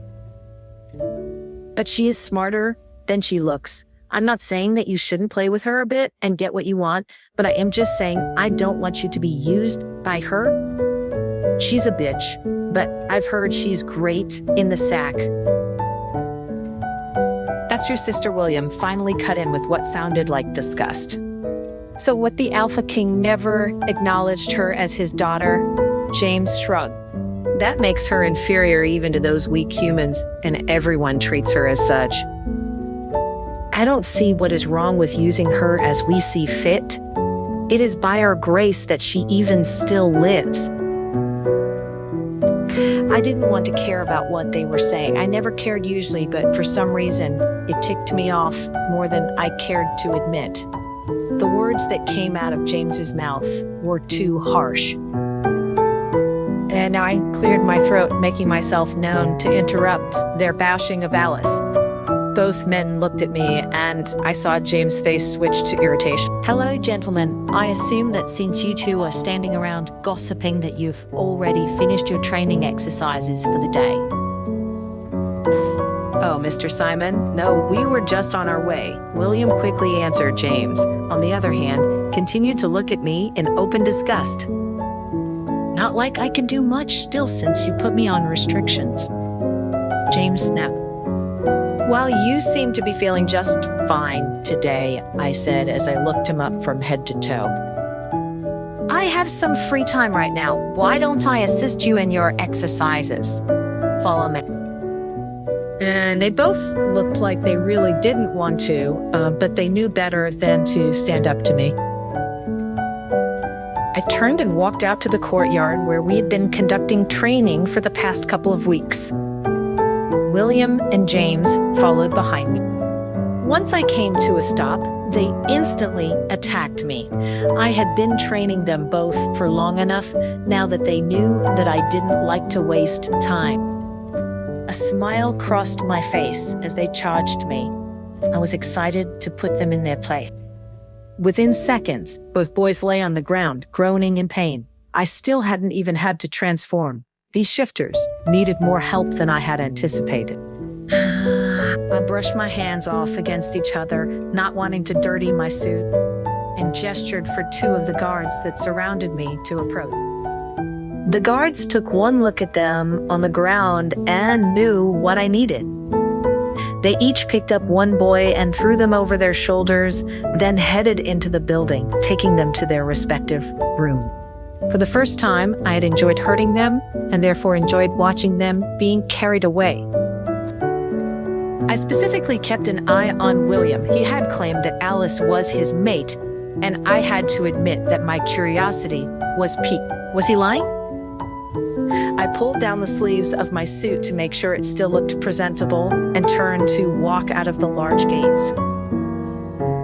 William's father, Alpha Alex of the Opal Moon Pack, had invited me to come to his territory at the time. I had told him I was too busy, but now I had a reason to go. It wasn't far to the Opal Moon Pack from the Alpha King's palace, and I made it there without any interruption. I began to walk up to the large building and was warmly greeted by Alex. Within minutes, he inquired about his son's progress. Has he improved much since I saw you last at the banquet? Alex asked. I am sure you heard about what happened to Prince James, I began. That has put a halt on most of the training session. However, I did personally train with him this morning, and he does seem to be learning my training style. I am sure he will excel soon. Good. That's good to hear, Alex said, seemingly relieved. There was an interesting development this morning, though. I wondered how much information I would be able to pull from him. Oh, really? What happened? William declared that he has found his mate. His mate? How is that possible? Alex looked genuinely shocked. We threw him a ball on his 18th birthday to try and find him his mate and invited every shifter in the surrounding area. He didn't find her then. How did he find her now? Who is it? Who is William's mate? It is Alice, the eldest daughter of the Alpha King. I watched as his face changed as I told him who it was. You're joking, he said in disbelief. No, why? What was it with these shifters and Alice? I watched that girl grow up. She doesn't even have a wolf at this. His eyes dodged around, telling me that he had more information that he wasn't willing to give up. I'll have to speak with William about this. I simply nodded. I didn't want to press the issue and raise suspicion, though. The more I learned about Alice, the more curious I became. After a small meal and more training conversation, I got up to leave, excusing myself from the table. Alex didn't need to ask where I was headed. He already knew. The graveyard looked the same as the last time I had been there, so I walked over to the familiar gravestone, carrying the flowers I had picked in my hands. I stood silently as I looked over the name Maria carved into the stone. May was a young girl that I had found lost in the forest last year. Her childlike playfulness and innocence instantly reminded me of my nephew, and I found myself drawn to her. When I was around her, the loneliness didn't feel as strong. We had bonded over me returning her to her parents at the Opal Moon Pack, and I had stuck around ever since. The more time I spent with the kind girl, the more she became like family. Then when I was away with another pack, the abnormal rogues attacked the Opal Moon Pack, and Mance was killed. By the time I had heard the news and rushed back, it was too late. It had felt like losing my family all over again. I stared over her burial, placing one small white flower on top of it. As I stared at her headstone, I was reminded of times gone by. Flashback. I heard a small noise coming from the windowsill and curiously made my way over to it. As I expected, it was May. She climbed up my windowsill and carefully placed a small bouquet of white flowers on it. Even though my room was on the first floor, the windowsill was a bit high for her short body. She needed to stand on tiptoe and use her chubby little hands to pick up the windowsill to get there. Although it wasn't the first time she had done this, I frowned and pretended to be angry at her. You shouldn't do this, it's too dangerous, May. I criticized her. Sorry, Mr. Simon, I just want to give you the flowers. She blinked and looked at me mischievously. You can knock on the door and enter, I answered. I looked at the flowers in her hand. They were beautiful and carried the morning dew. It looked like she had just plucked them from the garden. Her little hand could barely hold them, but she clung tightly, afraid they would fall. Beads of sweat hung from the tip of her small nose, and short hair stuck to her face. In the sun, her little red face was like an apple. She smiled brightly at me, and my heart seemed to transform into something warm and soft. But I want to give you a surprise, she frowned. However, I seem to have failed again. Mr. Simon, your hearing is too sensitive. Can't you pretend you didn't hear me? She supported her upper body with her arms, trying to climb into the room, her calves dangling in the air. Give me your hand, and I'll pull you in. As my hand passed under her armpit and carried her in from outside the window, she giggled and wrapped her arms around my neck. She still held the bouquet in her hand. The scent of flowers and the smell of milk from her body surrounded me. She was covered in dirt and dust from the garden, which must have stained my suit. But now was not the time to think about that. Why do you want to give me a surprise? I asked. Because I want to make you happy. She replied in her lovely voice, thank you, but I'm happy. You don't need to give me flowers to cheer me up every day. I was trying to get her to give up the innocent act. I knew her better than that. She raised an eyebrow. You adults are always dishonest. May looked at me with a bulging little face, her big eyes flickering and full of disapproval. I was struck by her sharpness at 5 years old. She had quite an acute sense of awareness. The truth was, I wasn't unhappy. I just didn't remember the last time I laughed. There were no people or things that could affect my emotions in any capacity, and I was too far away from my hometown to even think of returning. Not that I'd ever want to. Her chubby body wriggled in my arms. Finally, she found a suitable position. She whispered in my ear in her soft, sweet voice, one day, someone other than me will make you laugh again. I just know it. You're a good person, Mr. Simon. But until then, I'll make you happy in the best way I know how. Her lovely words echoed in my ears and couldn't help the smile that crossed my face. For a shifter cub, she showed a talent for language beyond her age. And as for her saying, I'm a good person, I laughed self-deprecatingly in my heart. If she had seen me before, she wouldn't have said that so freely. Flashback in. As I stared into her carvings etched on the stone, I decided right then and there to devote my time to discovering the source behind the wild rogues and hopefully eliminate them. I worked on teaching the shifters in the area how to protect themselves against these rabid beasts and hoped I could somehow prevent anything like May's death from happening again.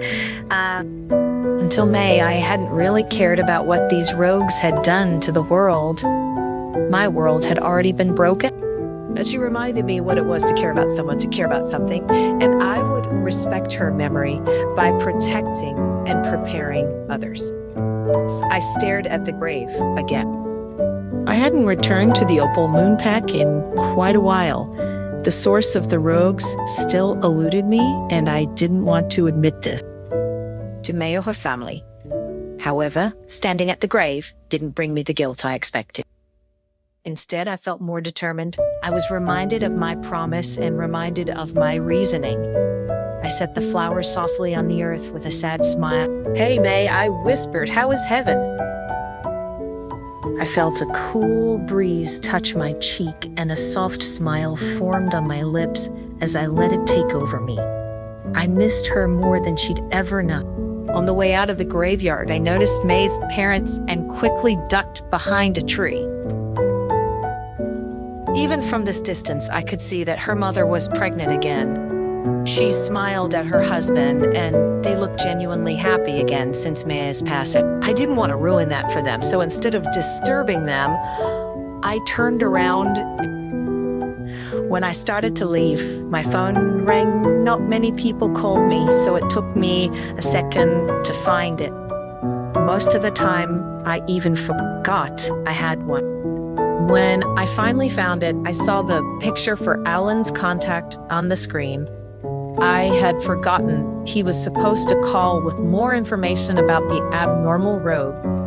Alan, I answered quietly. I did not agree to stop the training. I heard Alice's voice scream through the phone. I looked at May's parents to see them staring at me now. I'm at the normal place waiting for you. Then she huffed and hung up. I looked up and saw Meg's parents approaching me. They looked surprised to see me, but their faces were as warm as always.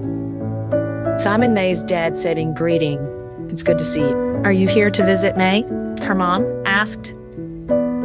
I simply nodded. I never did well with others. May has been giving us dreams lately. She says she has a new home and is happy.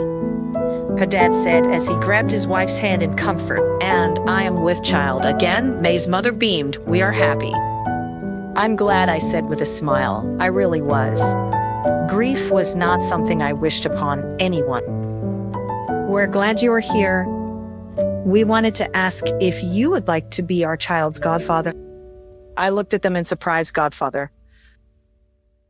Yes, the mother exclaimed, though we understand if you cannot do it based on that phone call. It sounds like you have somebody waiting for you at home, too. It makes me happy to hear that you have your own family. Little May would be so happy for you. I was going to correct her and explain that Alice was just a student, but at her last words, I couldn't help but bite my tongue. The relief in their eyes that I was not alone was too much, and I didn't want to disappoint them. I swallowed the truth. Yes, I said. Instead, of course, I will be their godfather. I would be honored. May's mother beamed and hugged me tightly. She was so ecstatic, it made me feel good, even if just for a moment. All I knew was that this family didn't deserve any more reminders of the suffering they had faced. And if I was going to be a godfather to their newborn child, I needed to find answers to the robe problem sooner rather than later. Chapter 8, Meeting Out Alice's Pup. What is this? I hear of William declaring you as his mate. Joan asked as she walked into the kitchen to find me doing the dishes from lunch. You already heard? I groaned. Didn't you just get back? So it's true. Joan looked flabbergasted. Yes, I just got back, and that is all the palace is talking about. That's not good. Yeah, it's true. I told her. He just blurted it out earlier. I got annoyed and walked away, though, so that's all I know. Really. Joan kept her eyes on me, but once she was satisfied that I had no interest in William, she sighed and asked me no more questions. This wasn't good. Olivia would be looking for me to torture me if she knew anything good had happened to me. There was no doubt in my mind that she'd already heard the news and she'd be furious, jealous, even. I needed to hide before she could find me. Then I thought of Simon. Maybe I could sneak over to his place and wait for him to return. I knew from the guards that he had left the palace, and I wasn't sure where he went. What if he really had given up on me? I didn't want to stop training. I needed to be stronger. I didn't know what I planned on doing to get back into his good graces, but I needed him to resume our lessons. No matter the cost. I wonder, did I do something wrong? Why did I even care this much? This was Simon. We're talking about the Simon that most people around here were terrified of. His opinion of me shouldn't matter in the slightest. I sighed, making Joan look at me worriedly. Is there any way you could cover the rest of my duties for the day? I pleaded with Joan. If the palace is talking about William's announcement that much, I don't think I should be around. Of course, Joan said, then I saw her temper flare for a moment. If anybody gives you trouble, you let me know. Okay, will do. I wouldn't. I gave her a quick hug and sneaked out of the side kitchen door. Once again, I was lucky enough not to encounter anybody on the way to Simon's living quarters. Simon's door loomed before me, and I gave it a solid knock. No one answered. I already knew he wouldn't be there. but I couldn't help but think he might have returned early. Just as I was about to leave, I heard the door open and turned around anticipatorily to see Simon. Maybe I was right after all. My face contorted when I saw it wasn't him. A tall man that looked to be about Simon's age was standing in the doorway, looking at me in surprise.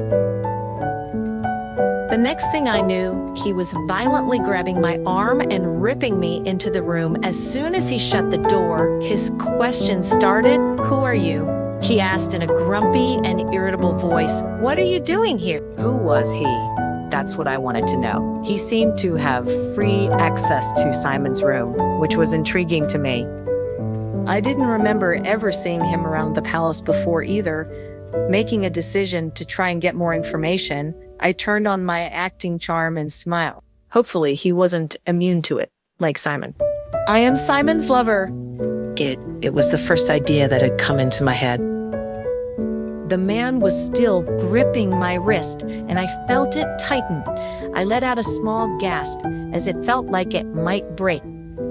"You are lying," he growled out. "I have been with Simon for 2 years, and I have never seen you before. Not even a picture. Nor has he ever mentioned a lover. I don't believe he would have anything of that sort with you." Okay, I said quickly as the pain and pressure in my wrist grew. "Simon is my teacher. He is teaching me how to fight. My name is Elwin." I knew that giving the man my name would humanize me and maybe make him release me. Sure enough, his hand let go of my wrist. However, he still looked suspicious as he stayed close to me. "Who are you, and how are you in the teacher's room?" I asked the man, "What are you here for?" He looked at me for a moment, and his expression turned to one of annoyance. "My name is Elwin." He announced I was supposed to make a report to Simon today, but Simon isn't here as he promised, so I am patiently waiting. Report of what I asked. He seemed to be pretty open. "Just normal stuff," he said vaguely, "mostly concerning the rogues in this area and the location of the abnormal rogues." "Why did you come here?" I noticed he was changing the subject, but it didn't bother me at the moment. That was still more information than I had ever gotten out of Simon. "We have been training every night, and he said that we might not train when I saw him earlier, so I was just trying to verify our session for tonight." I flipped my hair over my shoulder, hiding the fact that Simon had decided to end our teacher-student relationship. I wouldn't let that happen. Plus, there is some gossip going around the palace concerning me, so I was just trying to get away before it escalated. I was hoping that if I gave Alan this small piece of personal information, he would begin to trust me a little more. Building trust and getting people to talk was one of the hardest parts of my manipulation. "You saw him earlier?" Alan asked. "Did anything seem unusual when you saw him?" "He seemed normal to me," I shrugged, "just dressed in his normal suit and everything. Nothing out of the ordinary." He was annoyed by me, but I didn't want to tell him the entire truth. Maybe Alan could help me get Simon to change his mind. Alan sighed and took a seat. It was working. He was opening up. Simon likes to take off places by himself. However, he is a punctual man, and he will not let others wait for him for too long, which is why I decided to wait for him here. I had to admit that although Simon was a powerful shifter, his etiquette was indeed much stronger than others, namely James and Olivia. The more I thought about it, the more I realized that he hadn't ever really even treated me with disrespect. He only ever got angry when I touched his belongings. My neck throbbed at the reminder of the incident. "Do you have his contact information?" I asked, pointing to the cell phone in his front pocket. "Yes, but I never call Simon unless it's an emergency." I scrunched my nose. Truthfully, I had never seen Simon use a phone, but why not use it if you have it? "Simon is a teacher in the palace, you know?" Alan paused. I knew he was hesitating, but ultimately decided on keeping his cards close. It has nothing to do with you unless Simon permits it. I won't tell you about him. I was disappointed. It seemed that I couldn't get more information about Simon from him. His hand still held the phone, so I hurried and snatched it away. The burly man looked like he was going to grab it back from me, then seemed to think better of it. He most likely knew that I was going to call Simon with it, and he was tired of waiting for him to. Plus, he was probably wondering if I did have a close relationship with Simon, because if he misjudged it and hurt me, then he could still be in a lot of trouble. So he crossed his arms across his chest and watched me do my work. It'll be your head, he said with a shrug. Not scared in the slightest, I opened up the contacts. Technically, Simon had hurt me on the first night, but just because I had moved incorrectly while trying to evade his pebble. If I hadn't jumped to try and dodge, it would have hit me in the thigh, where it wouldn't have caused any damage. Since the time he had choked me right here in this office, I don't think there was a single thing that he had done to hurt me intentionally. Even the ankle incident was a mistake. In fact, it was often quite the opposite. I could still feel his magic healing potion coursing through my body and making me feel better and not worse. But this morning, maybe he was just reminding me in his way to better protect myself, and I lost control of it. I attacked him with my word. It's unimaginable, but I did. I feared he would reject me outright if I didn't say something. I pressed his name on the phone and saw the dialing sign appear. My palms started to sweat, but I had no choice. I put the phone to my ear and listened as it rang and rang and rang. My heart was beating fast, as if I was standing on the edge of a cliff, and taking one more step would determine my fate. Finally, I heard it pick up, and his voice came through the line. Alan, his voice was quiet. I felt a tingle at hearing his voice, which annoyed me more than anything. I did not agree to stop the training. I nearly screamed at him to ensure that he got the message. I'm at the normal place waiting for you. Then, with an annoyed huff, I hung up on him before he could snap something back at me. I didn't want to hear any words of refusal. I couldn't let Simon reject me. My chest was heaving, as if my heart was about to erupt. Well done. I didn't back down. As for whether Simon would come or not, was another story. Alan looked at me dumbfounded. I grabbed my secret phone out of my pocket and copied Simon's information to it, so that way I would have it for later. Then I handed the phone to Elwin, handing it back to him. Are you actually Simon's lover? Alan asked as he grabbed the phone. What I looked at him in confusion. No, he really is just my teacher. What makes you ask that? I have never seen anyone talk to Simon like that. He shook his head.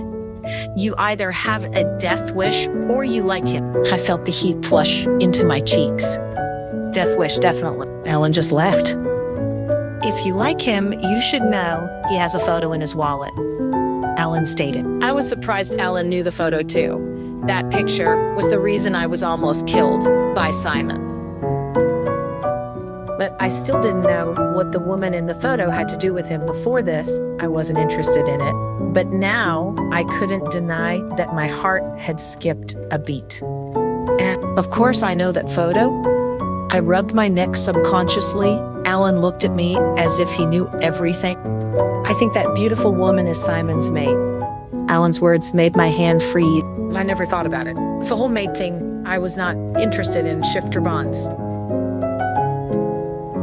But Simon was also a shifter, a powerful one, but that he couldn't possibly be without a mate.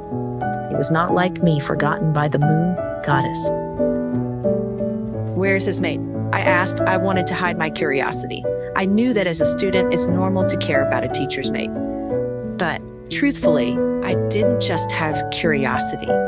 Who knows, maybe dead. Alan noted with a tinge of despair. His change in tone alerted me, and all I knew about the mate bond came to my mind. It is said that when the werewolf's mate dies, he will be greatly hurt and turn into a rogue. Is that right? I asked. You say this as if you are not a shifter, Alan answered, giving me a strange look.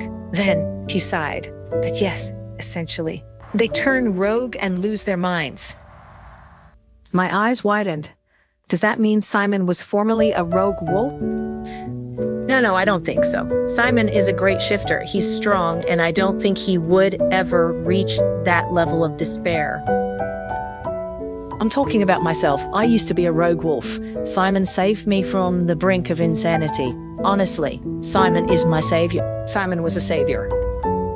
I didn't ever picture him that way, and thinking about him potentially losing his mate hurt me more than I expected. Maybe Simon knew real pain too, and maybe we were more alike than I thought. Chapter 9. It's just a crack, Alice's thought. How did Simon save you? I asked, my curiosity piqued. I couldn't get the idea of Simon, the savior, out of my head. Alan simply shook his head, but right when I thought he might answer, the phone that was still in his hand began to ring. I saw Simon's name pop up on the screen. This is Alan, he quickly answered once he saw who it was. I was standing close enough that I could hear everything that Simon said as well. The meeting is canceled for today. His smooth voice came over the phone, making my stomach turn. I'm sorry. Alan, next time. I will tell you earlier. He seemed to be in a very quiet place, surrounded only by the rustle of leaves being blown by the wind. I couldn't hear any other sounds. What happened? Are you all right? Alan asked. You never cancel a meeting. I leaned in, wanting to hear what Simon was going to say, but instead of giving answers, he asked his own question. Is Alice with you? My heart skipped. Alan glanced at me, and I shook my head, no begging him not to tell Simon I was there. I had already used up all of my courage in the previous call, and I wasn't ready to face him again yet. If he couldn't speak with me, he couldn't reject me as a student. I'd wait in our usual spot for him to come. Only then would he be able to tell me face to face. Before Alan could decide to tell him or not, a quieter voice could be heard on the call. Is the girl called Alice? The female voice asked. I was surprised. I figured that he would be alone, as Alan had suggested. My mouth opened uncontrollably, and I had to bite my lip to keep from saying anything. I wasn't jealous by any means. I was more astonished. Simon with a female. Not that it mattered, though. As soon as the lady's voice could be heard, I heard the beep signifying that the call was ended. Simon had hung up. Unsure of how I was feeling, I left Simon's room and made my way to the lake to wait for him there.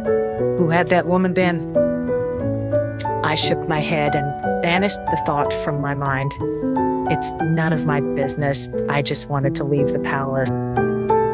Alan had said I could stay in Simon's room, but I didn't really want to get in any more trouble than I already would be. I knew Simon didn't like me or anybody in his room. Alan seemed to be fine, but he had said they had known each other for a couple of years. Maybe that's what it took to get Simon to open up or relax time, though Alan had made it seem as if Simon still kept him at an arm's length as well. I was still very much intrigued by his relationship with this tall, burly Alan, who looked almost like his complete opposite. Was their relationship more professional or personal? I couldn't tell. And then there was the information that they were researching the rogues. Alan had said something nonchalantly about what he typically reported for Simon. I was smart, and I could read between the lines. It's one of the reasons that I was still standing. So Simon was interested in rogues, or more specifically, he seemed to be interested in the mutated rogues. I knew he had some experience with them because that was the whole reason that he was here. Simon was one of the only shifters to know how to battle the mutated rogues and survive. He had started training for it at the Opal Moon Pack over a year ago. But then he had become super popular and everyone wanted his training. I still wonder why he came to the palace. There should be other reasons besides the invitation of the Alpha King. I sighed as I looked at the beautiful sky. Except for when I was taken out of the palace by the Queen 10 years ago, I never had a chance to leave the palace again. I didn't know how Simon planned to deal with mutated rogues, but if he leapt, I didn't have any way to find him. I couldn't even solve the palace guards. The gates of the palace were open to everyone except me. Without Simon, I would have been stuck forever in this place of hell for me. So how could I possibly let Simon go? Whenever I learned more about Simon, I was always left with more questions than when I started. Instead of waiting for him in his room, I decided to wait by the lake. I had told him that I was in the normal training spot, so I assumed that's where he would look for me. I headed there and found a nice rock to lay on and soak up the sun. To just get to sit down and relax was unheard of for me, and I was going to take advantage of it. I tried, but I failed. Whenever I tried to empty myself, an anxious thought broke into my mind. Would Simon even come? I knew I played it off to him and Alan, that I was positive he would. But now that I was alone, I wasn't so. I sighed. I did what I could. The rest wasn't up to me. The only thing I knew for sure was that if he didn't come today, I would keep calling him until he accepted me again. At least I got his phone number. I touched the phone in my pocket, and it made me feel things that I had thought I had once lost. I scribbled on the ground with a branch to kill time. When I realized what I was doing, there was already a Simon, the wet dirt. His name was only a few strokes away. I looked at the word in disbelief before I could figure out what the hell possessed me to do this. I immediately stood up, reaching out on my foot to cover it before someone saw. As the sun began to sink, the familiar pains of my mutation began. I sat up as I could feel my ears burning and elongating. I reached up and felt the fur that was covering them with my fingers before my fingers began to bend and snap and turn into claws. The pain was familiar to me at this point, but that didn't mean I liked it. It was even worse because I hated the shifter part of me so much. A constant reminder that I would never be fully rid of these despicable creatures. The sun fell into the lake, dyeing the blue water of the lake a vivid red. My blood fell on the surface of the lake, rippling with layers and layers while the shift kept on going, destroying my skin and making it bleed. My half-human, half-wolf shadow was reflected on the surface of a messy lake, like a painter destroying a terrible painting. I angrily grabbed a claw, preparing to rip it out as usual, when all of a sudden, my elongated ears picked up a noise. I looked around me at the familiar sound and felt my stomach drop as I saw Olivia strolling angrily up to me. How had she found me out here? Had she been looking for me all day? Of course she was. I stood up to brace myself as she got closer. The rage in her eyes was familiar at this point in my life. Only she would still be searching for me. It almost made me smile to think of her wasting an entire day looking for me. Nobody said she was clever. Olivia had been crushing on William forever, and I could already tell before she even opened her mouth that she was going to let me have it. As much as I hated to admit it, there was one thing that the two of us had in common: our foul mouth. "Look who I finally found," she sneered out as she got close enough for me to hear her. The ugly bit. "How may I help you, Princess Olivia?" I couldn't help but greet her in my normal snarky tone. But instead of answering, she shoved me hard, making me stumble backward. It wasn't the first time she had used physical force on me, but for some reason, this was different. Her shove was vicious and vindictive. Like William's confession had brought her true nature out more, and I couldn't help but feel it was only going to get more violent. Don't fucking talk to me, you piece of garbage. I just needed to find you and remind you how completely worthless you are. I mean, look at you.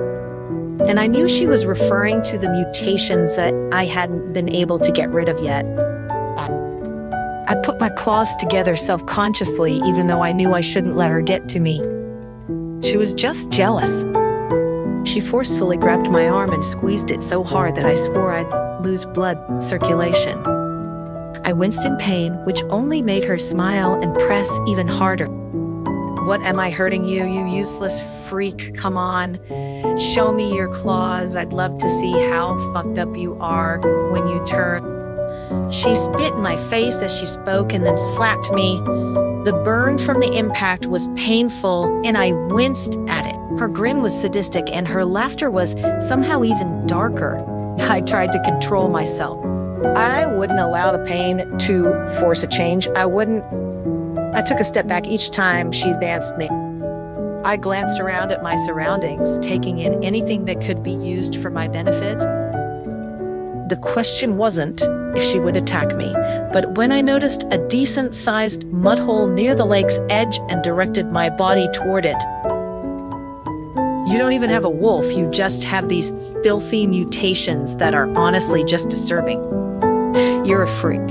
William doesn't really want you, he just pities you. Everybody pities you because you're pathetic. She kept advancing, getting directly in my face each time.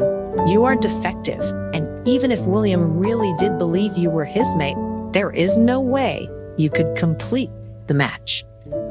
There is no wolf in you to accept the mate bond. I didn't contradict her. The fact was that she was right, though. I didn't want William anyway. I would never be a complete mate for anyone. Nor would I want to be a mate of these disgusting creatures. I still had dreams of being human, or at least pretending to be. I'm going to teach you a lesson in humility. She growled out, getting ready for another brutal attack. I quickly put my acting hat on. I agree with you, I said in my most downtrodden voice, causing her to pause, though only momentarily. I don't deserve William. He deserves a shifter as a mate, and that's not me. Plus, I might not have a mate, but I do like someone, just not William. I kept leading her, walking to the side as I talked closer and closer to the eroded hole. With the lake shore so close by, the water had seeped in, creating a mud hole of sorts. One she'd easily fall into. Olivia stumbled into another smaller hole while advancing me, but continued toward me regardless. She might have been both physically and mentally abusive, but one thing I was thankful for was that she wasn't clever in the slightest. You like someone? She asked, more shocked, then angry. Now her hand dropped. Who is it? Who do you like? I knew she only cared so she could make fun of me further and ruin my life more than it already was. So I thought of the only person that could possibly scare Olivia away from me, the only person that had tossed her and all of the other princes and princesses around like rag dolls. The only person that I think any of them were truly afraid of. I have a crush on Simon, and I watched in satisfaction as Olivia looked at me, stunned. And she even forgot to pay attention to her feet. What do you say? As she screamed and subconsciously stepped forward. Almost instantly, her feet caught in the mud hole, and she fell face first upon losing her balance. I stopped cowering and stood up straight to admire my handiwork. My mutated ears had allowed me to hear it, and I shot my eyes up, trying to find the source. Simon stood just at the edge of the tree line. His eyebrows were raised as he stared at me, and he was still laughing. I don't think I had heard him laugh yet, and it didn't sound very natural to him either. I noticed little dimples on each of his cheeks as he laughed. Even in the moonlight, his slicked back hair and the full pea suit looked impressive. He started to walk closer, and I noticed that even though he was laughing, his smile was cool. You have a crush on me. Shit, my heart was beating violently. And as Simon headed toward me, my entire body froze. Chapter 10, Punishment Delivered. Alice's Palm. Simon continued to walk towards me, and I panicked. I wasn't scared of him, but I was scared of his reaction. I had no idea why he laughed, but I knew he wasn't laughing because he was happy. There was no smile in his eyes. Great. After annoying him in the morning, I touched his nerve again. I stood there and watched him come towards me. I tried not to show my nervousness, but my feet just couldn't move. Olivia was stuck in the mud, and I was stuck in Simon's gaze. Our situations were different, but it was somewhat the same. Maybe I shouldn't have used Simon to scare Olivia. He eventually would hear about it from someone else if he didn't show up at this moment. But now he was here, and earlier than I expected. I thought I would be waiting until dawn. Suddenly, my ankle was grabbed by a hand. Olivia reached out of the mud puddle and pulled on me, trying to use me to climb up. Because I was distracted and let my guard down, I was dragged backward and almost fell. Her sharp nails scratched my ankle and made me tingle. God, why am I always getting hurt in the same place? I kicked the struggling Olivia down to help myself keep balance. Olivia cursed and let go of my foot. There was no doubt she wanted to turn into a shifter, rush up, and tear me to pieces, but that would only make her sink deeper and faster in the mud. It was more beneficial for her to maintain a light figure. The mud grabbed onto Olivia and wouldn't release her.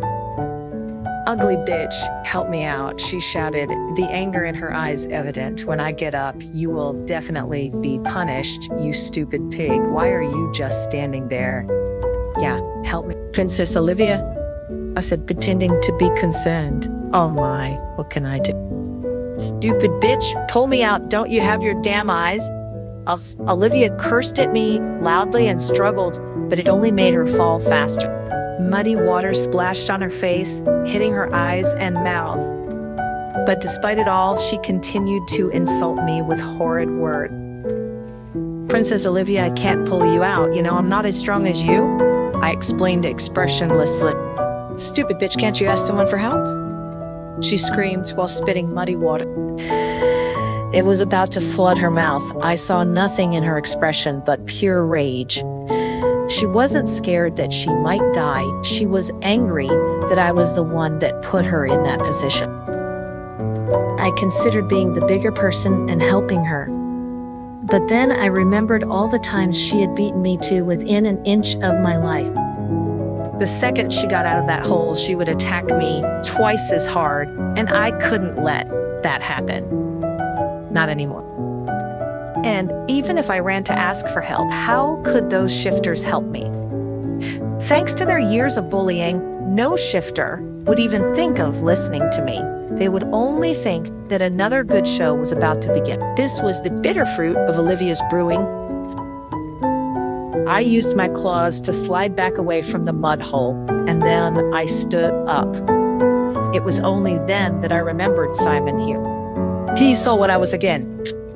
Now, I was blocking Simon from getting to Olivia, and he stopped right in front of me. Are you really William's maid? He asked, throwing me for a loop. What I swore he'd be asking about Olivia, not me. You believe that too? I asked with a groan. Simon laughed, seeming to accept that answer. He then countered with another question. So you didn't answer me earlier. Do you really have a crush on me? I stared at him, trying to decide what he most wanted to hear. I chose not to fool him. You can believe it if you want. I finally said this was a safe answer. Whether he liked me or not, it wouldn't be an offense.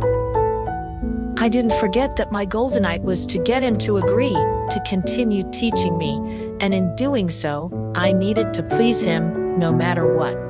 I knew he was not short of likes. The maids in the palace were always talking about him.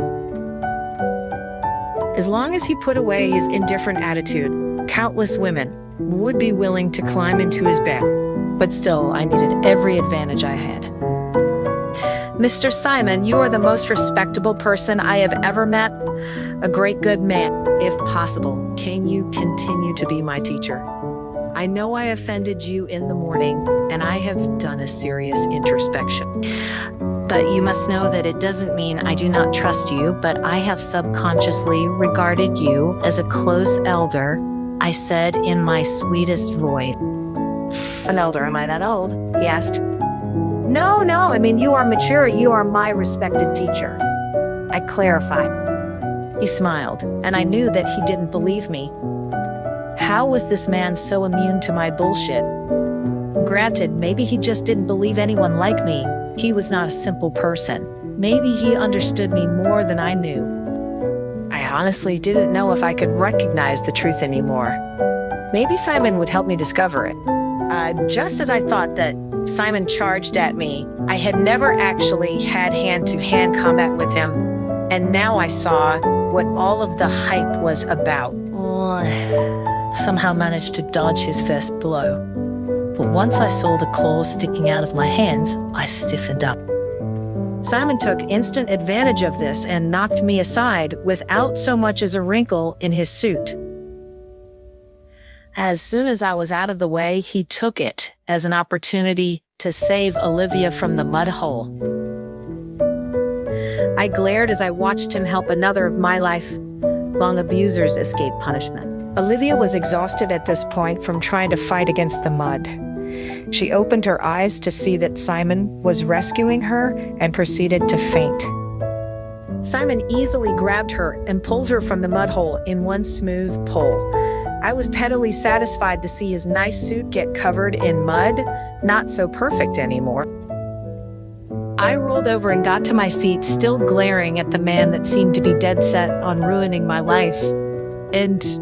Or at least keeping the people that ruined my life alive. The anger was rolling through my body. But then Simon looked over at me and smiled. It was almost as if he was taunting me, but I couldn't help but think that the curve of his lips as he smiled made him look much more charming and mysterious. Simon carelessly dropped Olivia a safe distance from the water's edge where the ground was completely dry and turned back to look at me. I opened my mouth to speak, but he held up a finger to cut me off and reached into multiple pockets before he pulled out his phone. Then he proceeded to call. Ellen, are you still here? Simon looked down at Olivia. I have a situation down by the lake. Could you come by? Thanks. He hung up the phone and slid it back into his pocket, but not the same pocket he had pulled it out of. Then he gestured to me. Okay, you may continue with whatever tirade you were about to do, he said with a smile. It was hard to be mad at someone that was smiling. Do you like saving people that much? I asked saltily. Do you have a god complex or something? Simon laughed and kicked the unconscious Olivia at his feet. I could care less about this dizzy, weak princess. I doubt she will make it long in this world anyway, he said. I just saved her to tick you off. I stared at him for a moment, debating how serious he was. Was he messing with me? I stared into his eyes, and I couldn't tell if it was humor or annoyance that I saw sparkling there. Gosh, why did the one guy immune to my physical abilities have to also be so hard for me to get a read on? The fact that I couldn't tell what he was thinking was starting to drive me crazy. The shifters might be awful to me, but at least I knew they were honest. Either way, he was a dick. To answer your earlier question, why in the hell would I like someone like you? I blurted out angrily, did you seriously do this just to get under my skin? That is evil. Simon's face raised in a smile again, but it didn't reach his eyes this time. There was a commotion behind me that saved Simon from having to respond to me. It was Alan. A cool mask covered both my and Simon's faces as he approached. "Oh, you guys are giving me the same look right now," Alan said, staring back and forth. "Are you guys similar?" No, don't even suggest that, I said in disgust as I was still upset. Simon didn't say anything. He just turned and gestured to Olivia's body, lying crumpled on the dirt. There was a slight incident between Miss Olivia and Alice, and I was hoping that you could possibly carry her to the nearest guard. Simon deflected, let them know that she needs to have a checkup, but she should be fine with just a bit of rest. "Could do," Alan said with a nod. "What about Alice?" "She needs to stay here."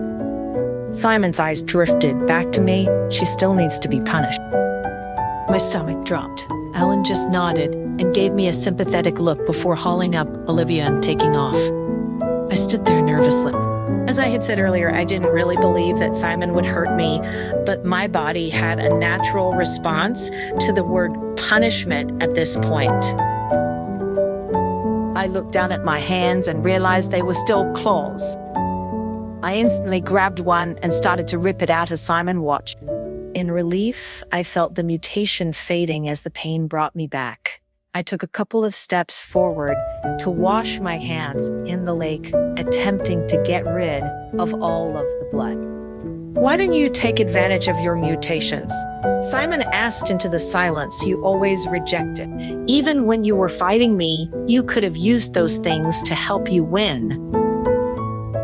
I'm not trying to attack you, but in case you didn't notice, shifters and I don't really get along. I scrubbed my hands to avoid looking at him. Over the years, I've associated the wolf blood or the gene with all the negative aspects of a character. I know humans that treat me millions of times better than these shifters ever have. You can't represent a whole race off of one pack, Simon said sternly. "Really?" I asked incredulously and looked at him because last I checked, you weren't from this pack and you treated me just like them when you met me, weak and beneath you.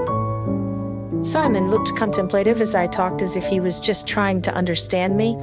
There was no pity on his face or guilt, and I appreciated that.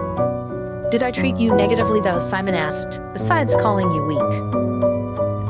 "Can we just get on with the punishment?" I asked as I stood up. "Nothing is getting done by just sitting here talking." "Fine," Simon said and stepped closer to me. "First thing though, how is the ankle feeling? You seem to be moving all right, but is there any pain?" "Nope, all good," I said and bent it in all directions to prove it to him. "Perfect. Then you should have no problems tonight." Simon paused. "Now I want you to understand what you are being punished for. 3 things. First, for that phone call that I received where you were screaming at me. I am the teacher here, not you, and I will make this schedule or cancel training as I see fit. Second, for trying to murder one of your family members again. And third, for using me as a ploy in one of your dangerous games. I'm sure that you said you had a crush on me to provide an impact, but leave me out of it." I stared at him in anger. "You have got to be fucking kidding me," I said flatly. "Perfect, you understand." And even though his voice was serious, I could see him trying to hide a laugh. "Then get to running. Your punishment is to run laps around the lake until dawn." Laps again," I said in exasperation, but deep down, I was glad. If I just got punished, it meant that he didn't give up on me. The punishments were usually much worse for me. "And you better run fast, because if I see you slow at all, I will be throwing my pebbles again," Simon said as he retreated to his tree. "And we don't want a repeat of what happened last time, so I suggest you get a move on." "Suck my dick," I yelled at him as I began my lap. His laughter came out a little more natural that time, and I couldn't help the smile I felt creep up on me. Chapter 11, Racing Emotion. Alice's public. I took back my previous thoughts about punishments. I really hate running laps. It was almost dawn, but I still couldn't stop. Whenever I stopped, Simon would hit me with a pebble. I was not a kid anymore, but he still punished me for my behavior somehow. That made it even more humiliating. Curse him. At this point, I was over putting on the act for Simon. He never fell for it anyway, so what was the point? I threw away my usual sweet smile and disguise and became who I truly was on the inside, a mouthy shrew. I had been running for hours at this point, and my patience was running thin the more and more exhausted I got.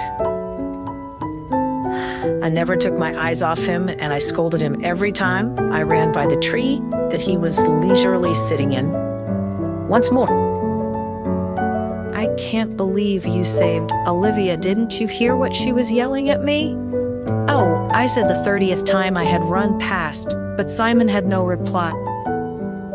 The 43rd time by maybe if you didn't disappear or go off on your own, I wouldn't have had to call you. The 51st time by I'll never say I have a crush on you again. Trust me. The 64th time by why don't you just chain me up and give me to William while you are there? You probably want him to take me away. And I just kept going and going. The longer I went, the more tired I got, and my insults stopped being so narrow and were much broader, not to mention a lot more vulgar. I hate you was repeated a few times. Along with go back to the other country and fuck you. As well as aren't you tired of me yet? But none of my efforts prevailed. Simon still sat in his tree, smiling at me. If anything, he was probably just trying to come up with more punishments for me. But I didn't care. This was the one time I felt like I could let myself out and not be at risk of dying. I tried to say something else, but my mouth was too dry. My legs gave out, and I stumbled in front of his tree. Simon instantly hopped down, but I was already back on my feet, attempting another lap. As I neared Simon on my way back around, I noticed that he was leaning against the tree, still waiting for me. I stopped and was going to say something snarky to him, but my voice still wouldn't come out. So I just stared at him with my best angry eyes, knowing he would get the message. He must have gotten the wrong message because he grabbed me around the waist and lifted me to turn and pressed me against the tree. I had let out a small gasp because he had surprised me, but I kept my eyes fierce as I stared at him. Simon stared back. I could feel his breath on my face. However, he didn't seem to be upset with me. I thought he was standing there to punish me for my sass all night. But he actually had a slight smile on his face as if he thought what I was doing was humorous. Then he surprised me again by pinning me to the tree with his body and lifting one of his hands to cover my eyes. I paused, not even breathing, as I waited for what he was going to do next. Was he gonna kiss me? Most of the time I would wish not, but right now, with my adrenaline pumping and his body pressed up against mine, it sounded better and better. I couldn't help but lick my lips, though the dry mouth didn't really help that. What was I thinking? For the record, Simon said softly, I don't think William is your mate, and I put him and James in their place early after you left. Why had he done that? Eunice's body still pressed against me, and I tried my hardest not to have it respond in any way and to control my breathing. I thought about fighting him off of me, but knew there was no point. He was too strong, and I wouldn't get away. I felt him lean in, and I braced myself. But then I felt his lips against my ear as he whispered, Your eyes are really ugly. The rage and shock at what he said snapped my mutation out of me. I felt the teeth and the claws fully extend, and I snapped out at him. Too slow, he said, uncovering my eyes to pin my claws to the tree. Now, instead, I looked at him in pure rage. He was taunting me. Simon seemed to realize how upset I was getting, because then he said something that he knew would make me happy. and say you are officially ready to begin learning fighting techniques," Simon announced, and I felt my rage ebb slightly. Finally, Simon spoke. I couldn't help but smile as Alice threw insult after insult in my direction. This girl was fiery. I leaned back from my sitting position in the tree and listened with pleasure. My wallet somehow found its way into my hand, and I squeezed it. I didn't bother to open it and look at the picture that was inside it. My memory was good enough. Alice and my sister-in-law were nothing alike. The picture I kept in my wallet was that of my sister-in-law. She was beautiful, as was Alice, but her words were always kind and gentle. That softness is what saved me from myself during that time in my life. Wait, had I just thought of Alice as beautiful? I watched the girl that was running around the track hurling angry and vulgar curses with no regard for ladylike manners. She had been at it for a while and was now covered in sweat on top of the mud that had already covered her body. She never took her eyes off of me, though, and I could see that they were as bright as fire. I found myself suddenly moved by this girl and her passion. Alice was very different from my sister-in-law, but somehow she also invigorated me. I had sat there and listened to her scold me all night and was beginning to feel not so alone. No matter where she ran, she still kept her eyes on me, and I couldn't ignore it any longer. Right, as I began to drop out of the tree, Alice tripped and stumbled to the ground. I moved quickly to check and see if she was all right. Maybe it was her ankle, but she was quicker than me and was already up and running again before I could reach her. I sighed with a smile and leaned back against the tree, waiting for her to make her way back to me. As she neared me again, I internally laughed. Her mouth had gone dry, and she hadn't been able to scold me for almost an hour now. But the look on her face told me that she still wanted to. She saw me standing there waiting for her and walked up before stopping in front of me. She opened her mouth as if she wanted to say something, but her voice still cracked, and she was unable. The anger on her face doubled as she glared me down. If she could breathe fire, she would be. I got the message she was mad. We were close enough that I could feel her breath huffing against me. Without thinking, I picked her up by her tiny waist and turned her around so that I could pin her to the tree behind me. She looked surprised, but she didn't fight me, even with me pinning her down. Her silver gray eyes bore into me, fearlessly. I adjusted myself so that now I was pinning her with my body and reached one hand up to cover her eyes. I felt her body press up against mine. It sounded like she had quit breathing. Without her wicked eyes, Alice looked heavenly. I looked at her with her long hair and shawl and thought she looked gentle and kind. Dawn was breaking and the rays fell onto her. It was almost as if she was bathed in holy light. Although she was covered in mud and sweat, her beauty was not affected in the slightest. I had noticed she was beautiful when I first saw her, but it hadn't affected me as it did now. For the record, I said softly, "I don't think William is your mate," and I put him and James in their place earlier after you left. She seemed to still be beneath me. Her true character strived for offensive power and the ability to defend herself, and that characteristic was impressive. I stood there and stared at her. Then I watched as she licked her lips, and I felt my breath catch slightly. My heart pounded. I took in the rest of her and realized that she was still hardly breathing herself. She was nervous. Maybe I was wrong earlier. Maybe Alice really did have a crush on me. I had been able to tell that she had used that line as an intimidation tactic with Olivia, but looking at her now made me uncertain if maybe there wasn't truth behind it. Her body was still pressed up against mine, whether in response to my touch or to get distance from the tree. I wasn't sure, but she was definitely reacting to me. She still hadn't fought me off. I found myself wishing that she wouldn't. What was this girl doing to me? If it had been my youth, I would have gone on the offensive without hesitation. But now I can't. Alice said she treated me as a close elder. I knew it couldn't be true. I'm not the man I used to be. I knew what it was like to love someone, but Alice clearly didn't understand. She was too young. Once more, I acted without thinking as I bent down and pressed my lips against her ear. I felt her shudder, and I almost gave in. But instead, I said something I knew would trigger her and piss her off. "Your eyes are really ugly," I whispered.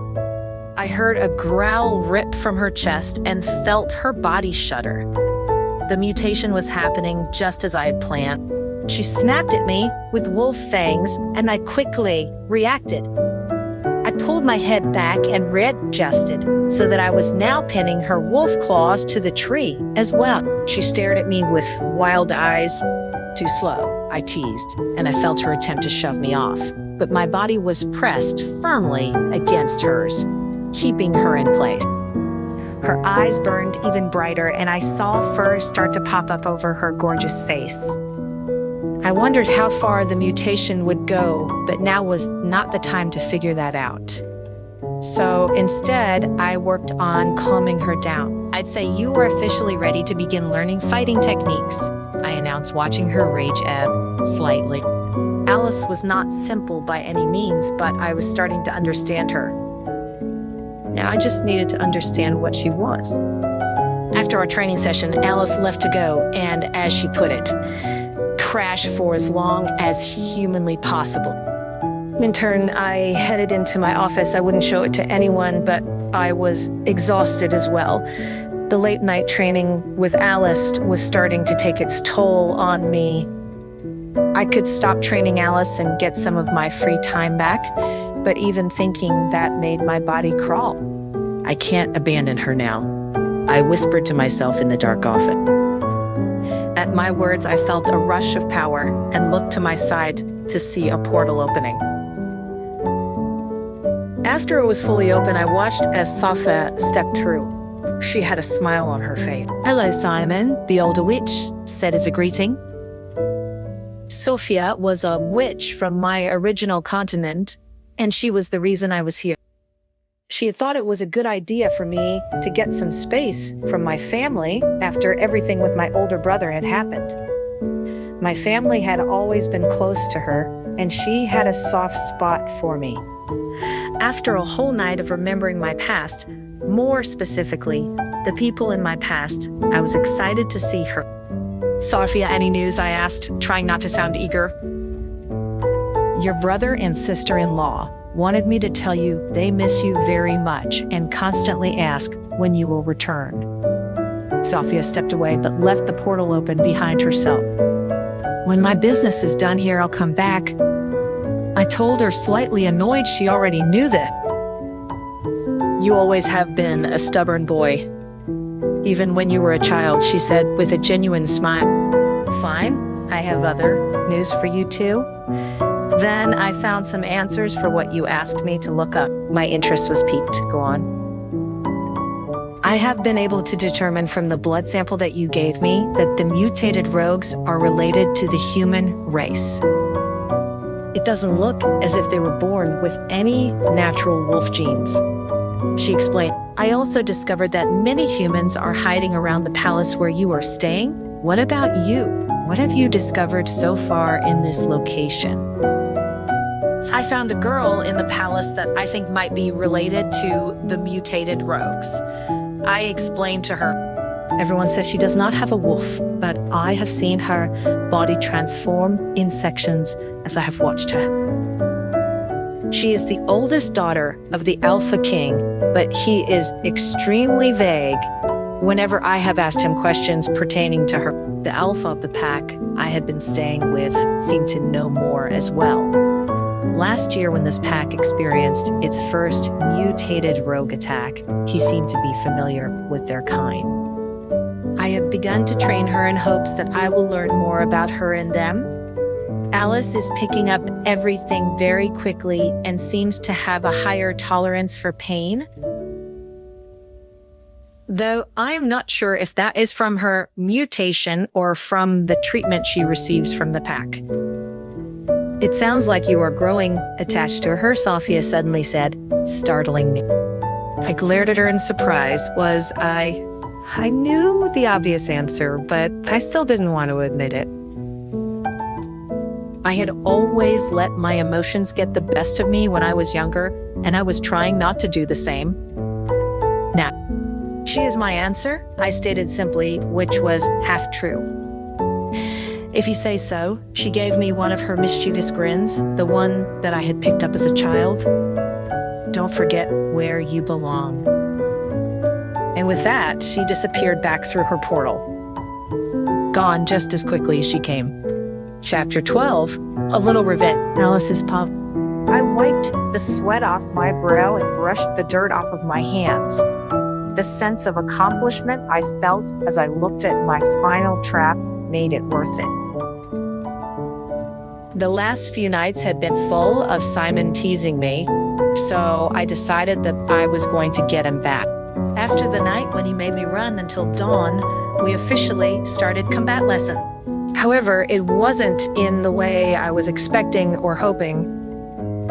He had been provoking and teasing me every night until I would mutate. Simon believed that for me to be truly strong, that I needed to quit rejecting my mutations and use them to fight, and it pissed me off. I knew that shifter blood was stronger, but that didn't mean I magically liked it.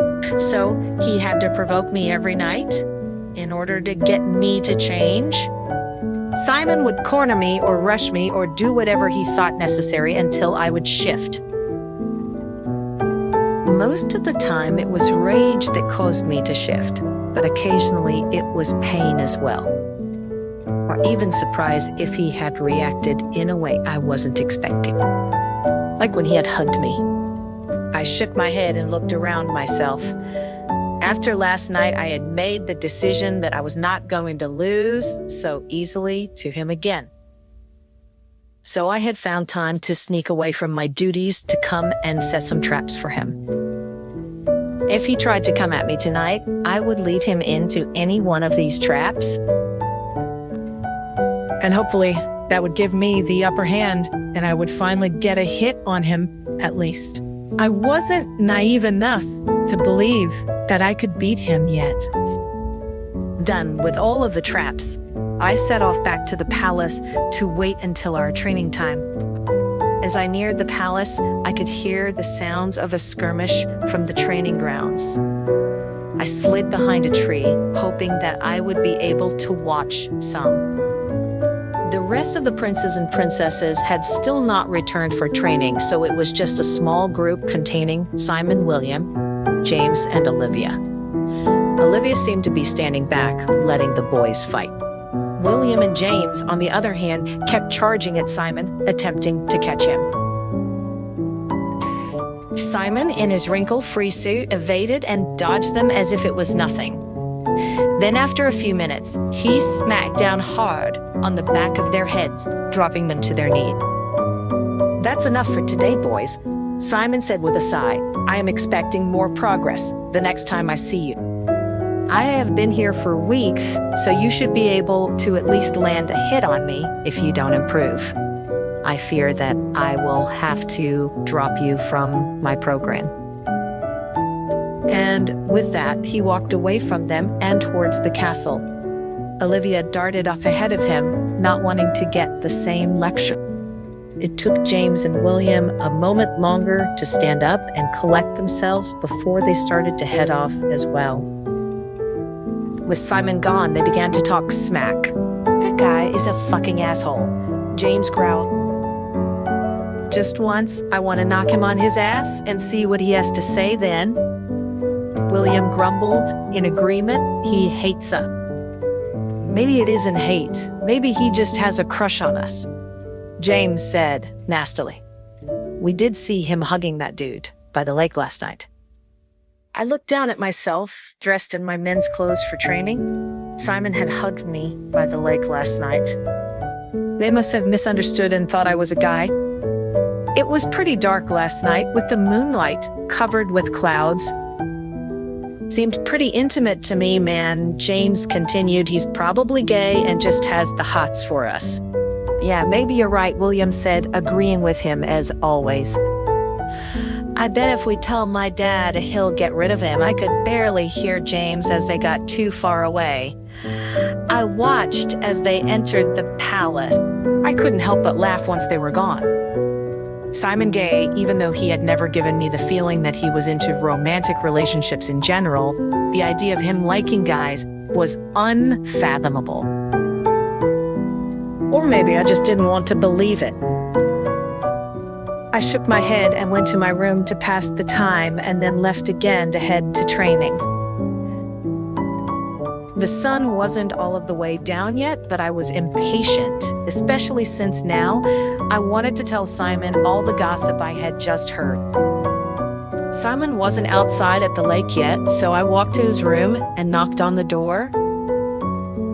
I heard him respond and only had to wait for a few seconds for the door to swing open. He stood there, just in his button up and his suit pants. "Come in," he said, standing to the side. "I just need to get my jacket, and we can proceed with training." I walked just inside the door as he stalked off. "So guess what I heard today?" I asked, unable to keep it in any longer. He said, "Obviously not that interested." Apparently, James and William are convinced that you are gay and that you are so hard on them because you have a crush. I couldn't help the smile that spread across my face.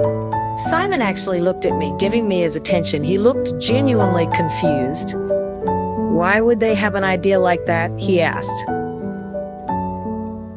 "Well, apparently they came over here last night to try and sneak up on you and saw you hug me. Since I was in boys' clothes, they thought that I was a guy, and they thought it looked intimate. Therefore, they thought you were gay." Simon surprised me by breaking out in laughter.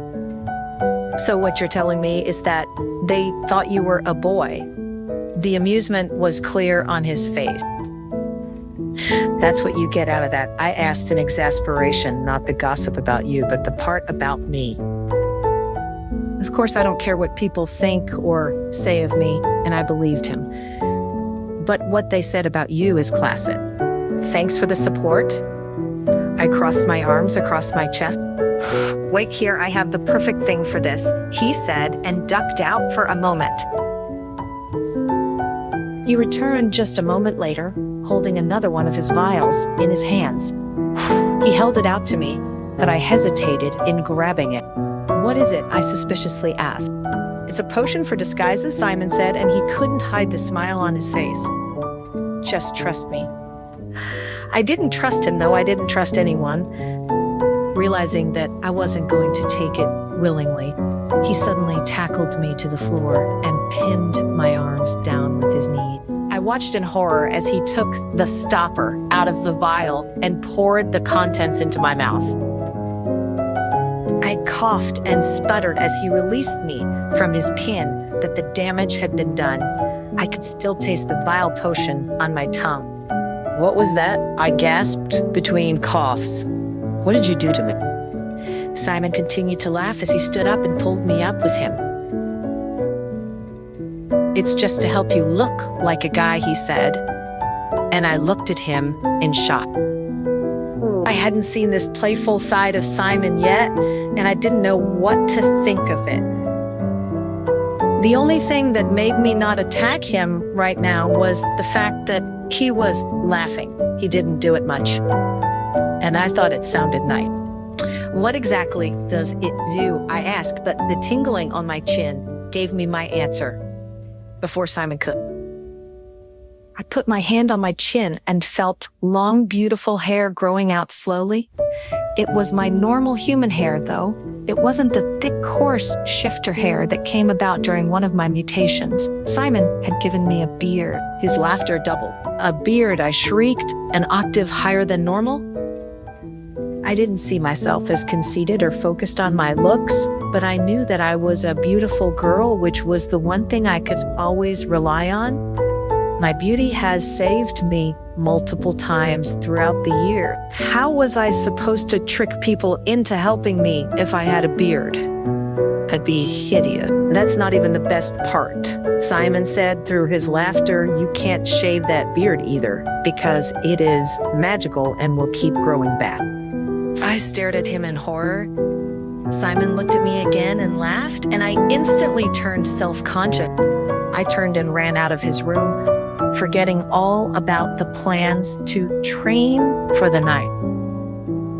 Despite his calls for me to stop, I ran all the way to my room, intent on nobody else seeing me like this. Once back in my room with the door shut, I angrily started to plan my revenge. If Simon wanted a potion war, then that is what I would give him. I pulled out one of the books my mother had left me about plants. She was a scientist. Joan gave these books to me to help me learn about my mother and the human world.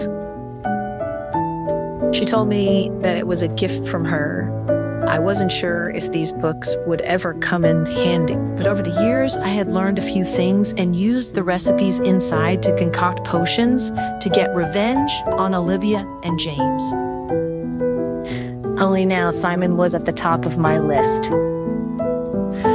Luckily, I found the plant might help me to revenge on one of the pages of the book. This plant was common in royal palaces, but no one ever noticed them. Their rhizomes can even be used as medicinal herbs to treat trauma, but since injuries are rare for shifters, the plant does nothing for them. I remembered what the image looked like and closed the book.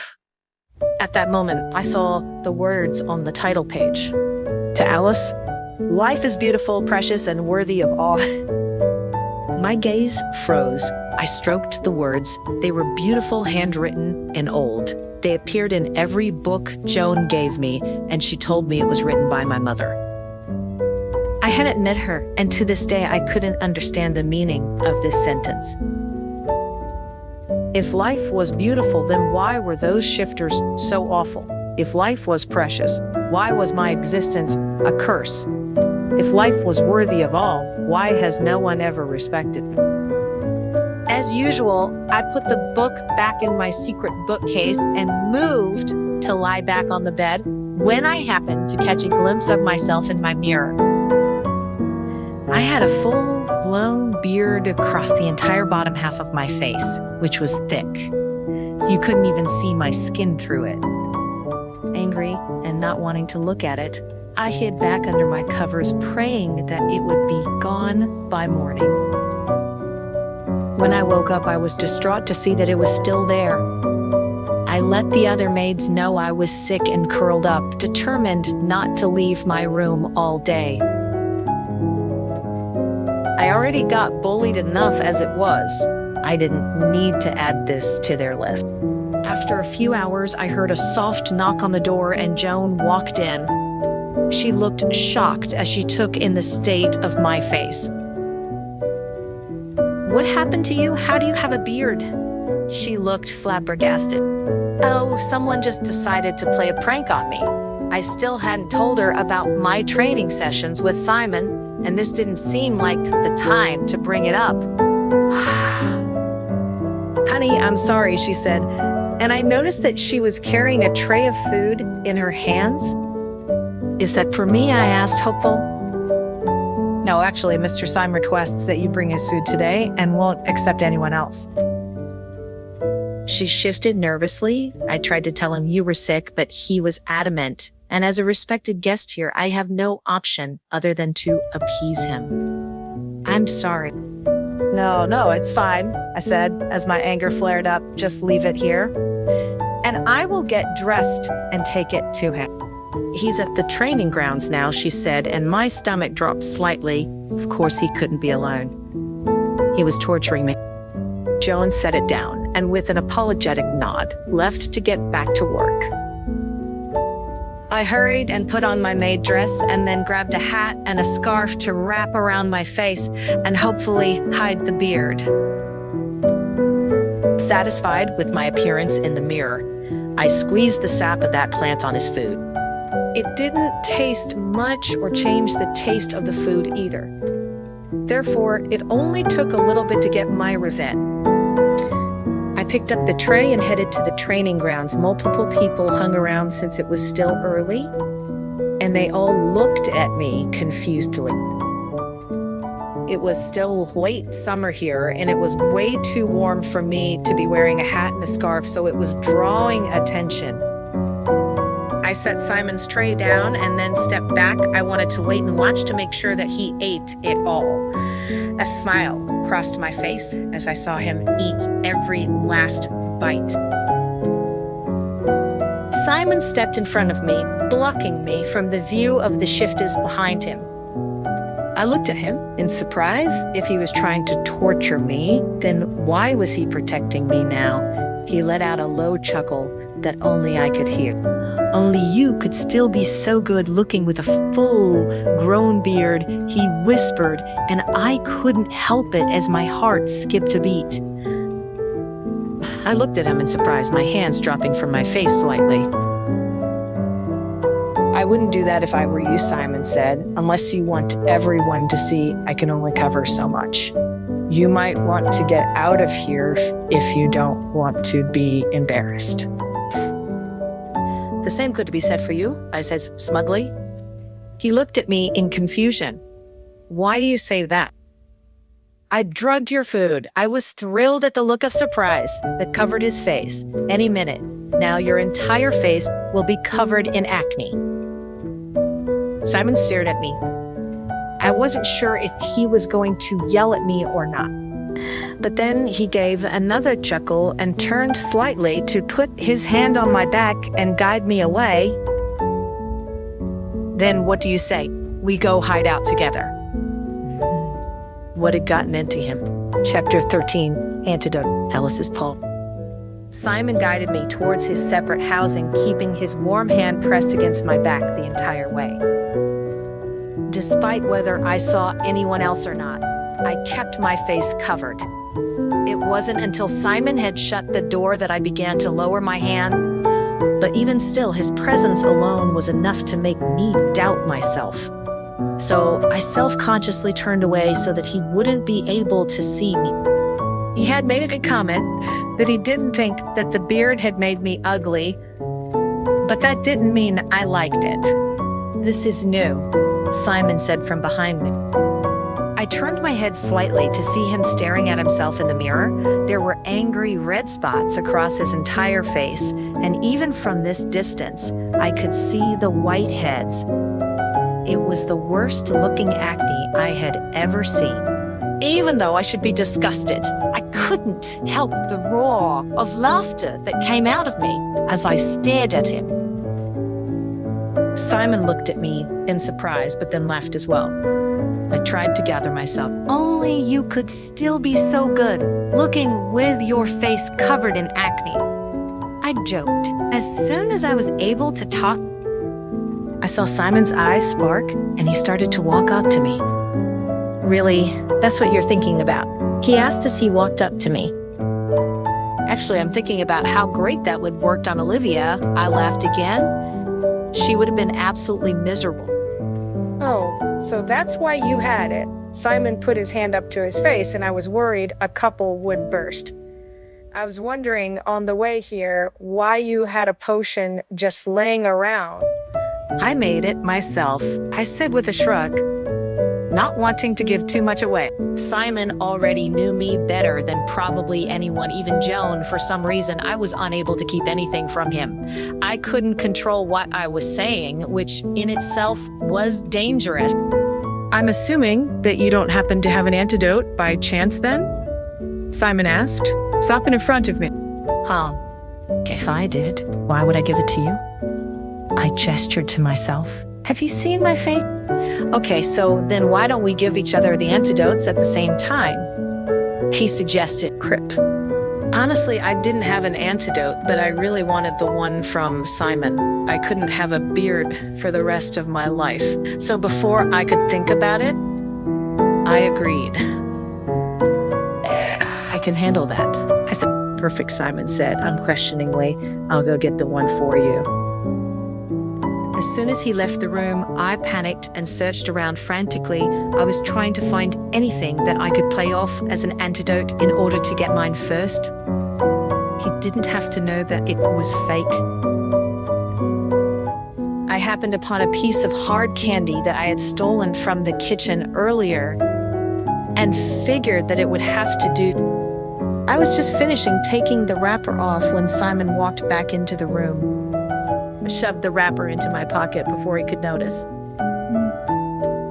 He confidently walked up to me, and I couldn't help but laugh at seeing his face again.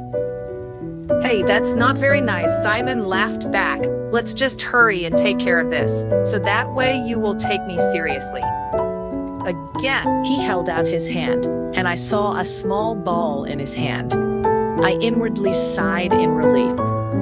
He did have an antidote, but I still didn't dare to relax because when he got my candy, he would immediately find out that it wasn't an antidote. I needed to find a way for him to take it without question. I eyed the item in his hand. What? Simon asked, raising a brow at me. "I don't trust that you'll give me it once I give you mine," I said suspiciously. Simon laughed seriously, even after our conversation about trusting the teachers. I shook my head and refused to take the ball. He sighed. "All right, how about this then? Why don't we feed each other the antidote then? Neither of us can back out." I hesitated, then agreed. Fine deal, I couldn't think of a better idea. This seemed to be the best way to go.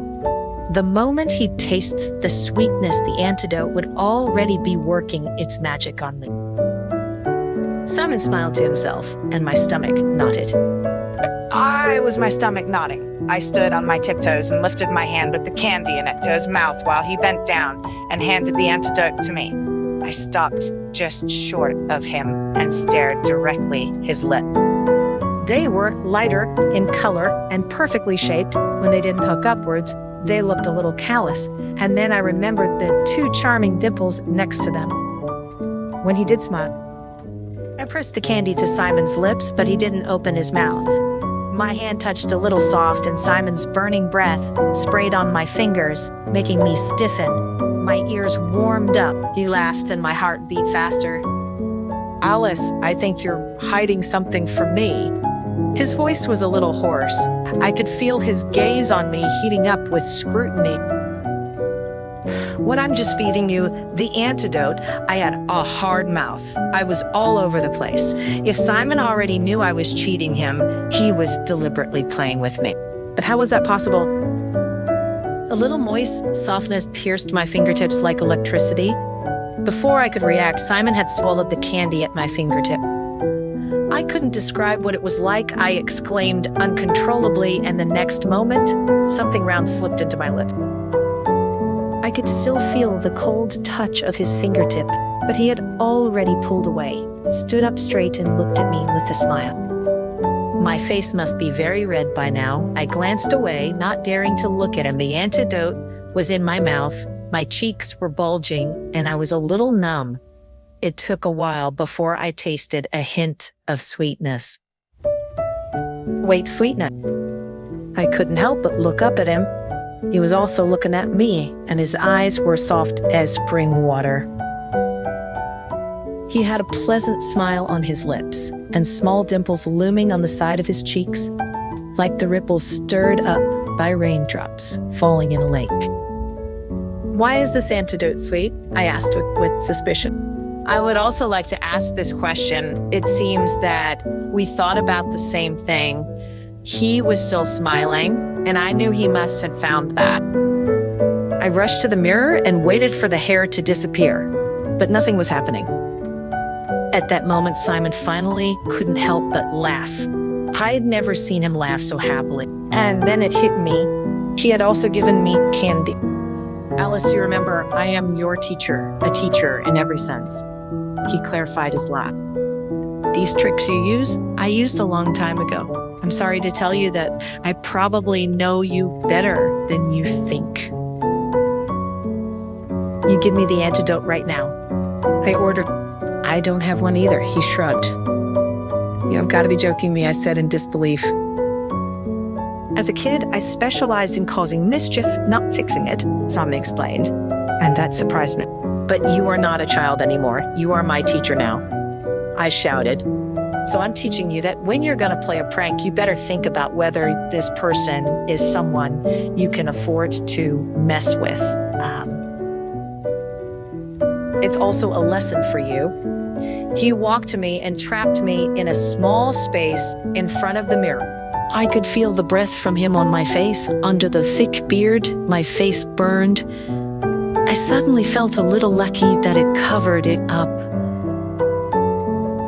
Alice, the next time you provoke another person, be sure to assess whether you can deal with the consequences. Although I wouldn't want that to happen, I have to make you remember it. His eyes darkened and he whispered in my ear, his moist breath sprayed, making my ears itch and making the mirror surface fog. I stared at his Adam's apple, watching it move as he spoke, and then nodded subconsciously. I heard his muffled laughter. "Good girl," he whispered before he finally let me go and returned to his usual serious self. I blinked rapidly. It was like nothing had happened. He was a mystery. When I first met him, he seemed so serious and stern all the time. But today showed me a different side.